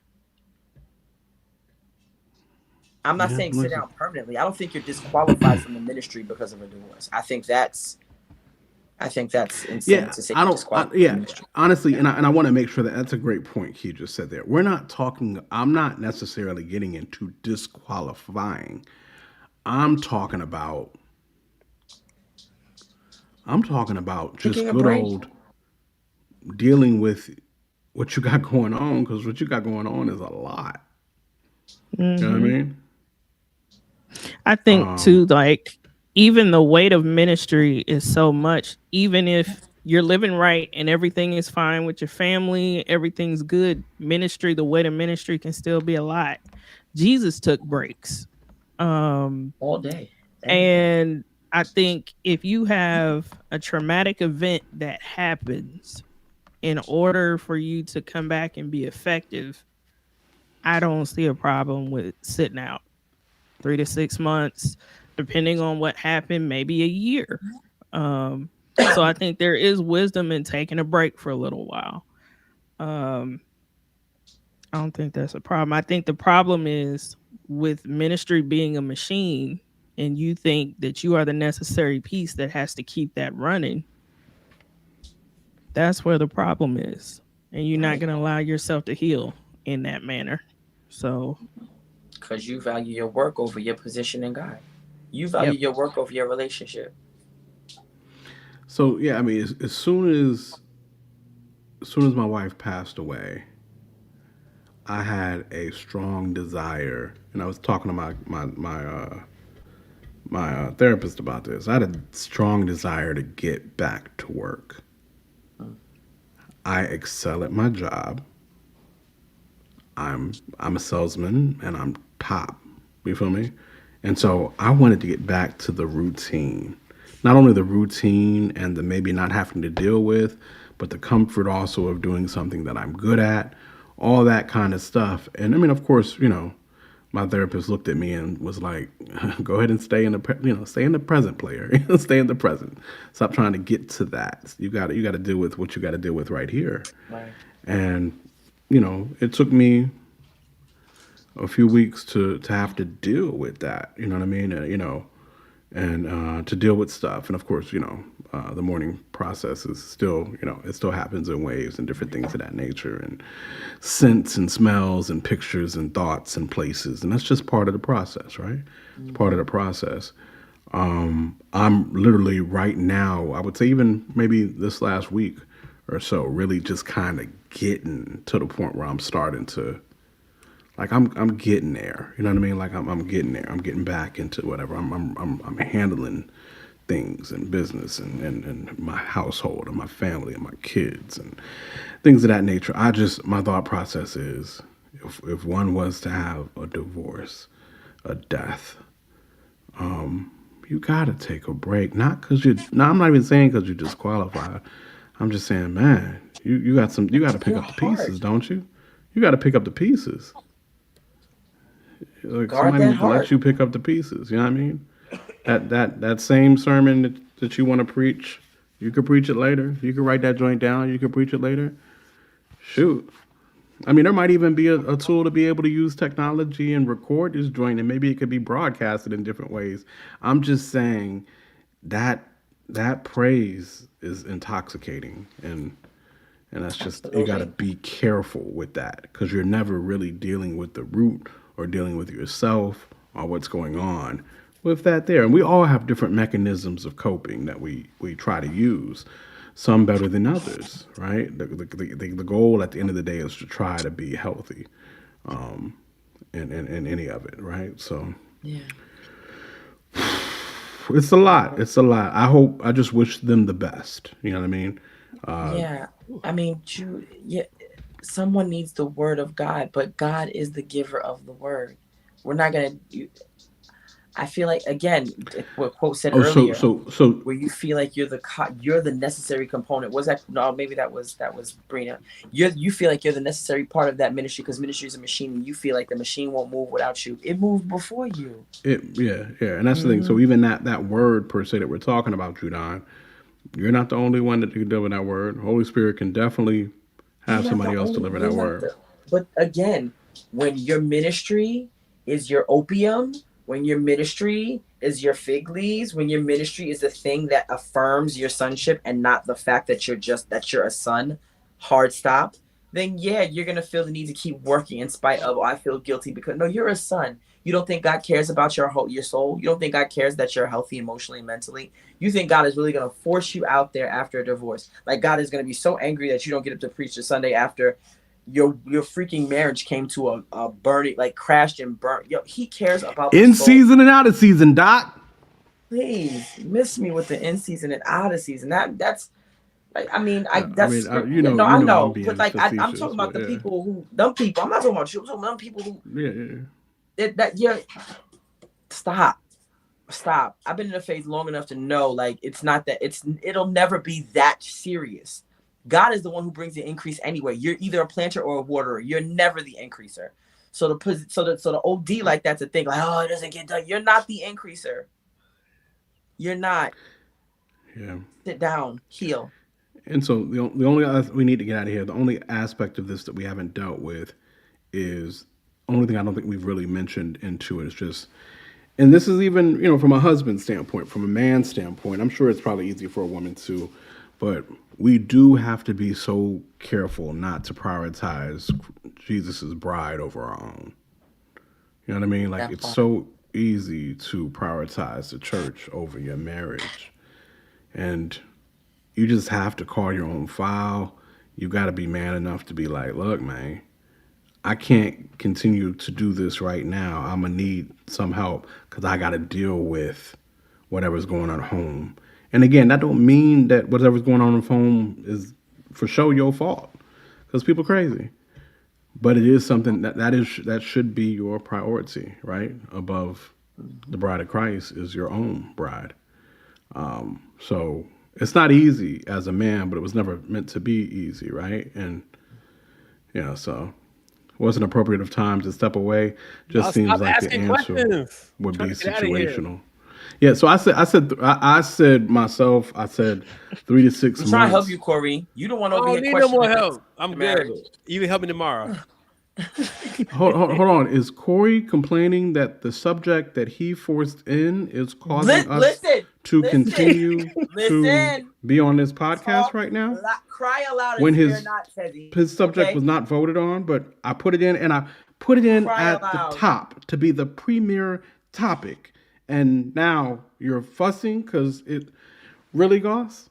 All right, come on, Tezzy. You quote Tezzy today. You're not Tony Tezzy. Come on, Tezzy. We've never spent this long on a topic. First of all, topics that's are not true. We've spent a whole hour on a topic once. We've been on it for almost an hour. We have not been over it. We've talked about it all. Y'all just repeating yourselves. I'm looking at the clock. This conversation started at the 2 hour, 2 minute mark. We're only it's 46 minutes. You gonna be all right?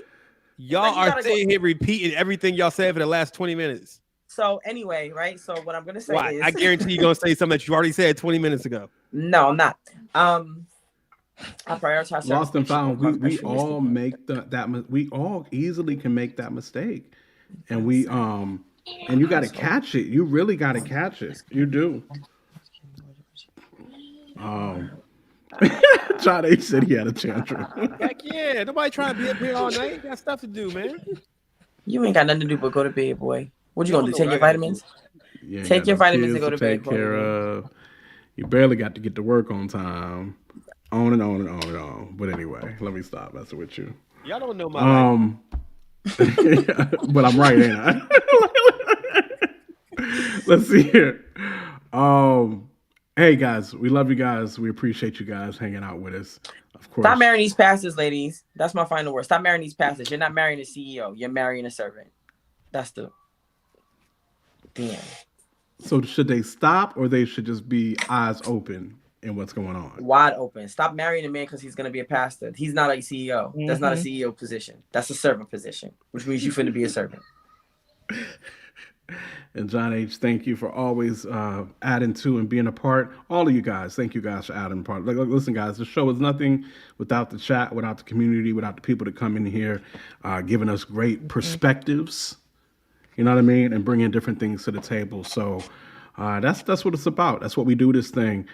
Make sure to like, subscribe, do all those things. Make sure to share out. Hey, join the Patreon. It's a new year. Join the Patreon. Come be a part of the group chat, amongst many other things. That's what I do. All my good acting up. All my good acting up happens in the chat. Her and many other people like Charles and J.R. Psalms and Tasha and everybody be wilding. Somebody check on Tasha. Anyway, that's Keynote Key. That's Seagoss. That's Brina. They call me Quote. We are the Taste Makers. We'll see you guys next week. Bye. Maker.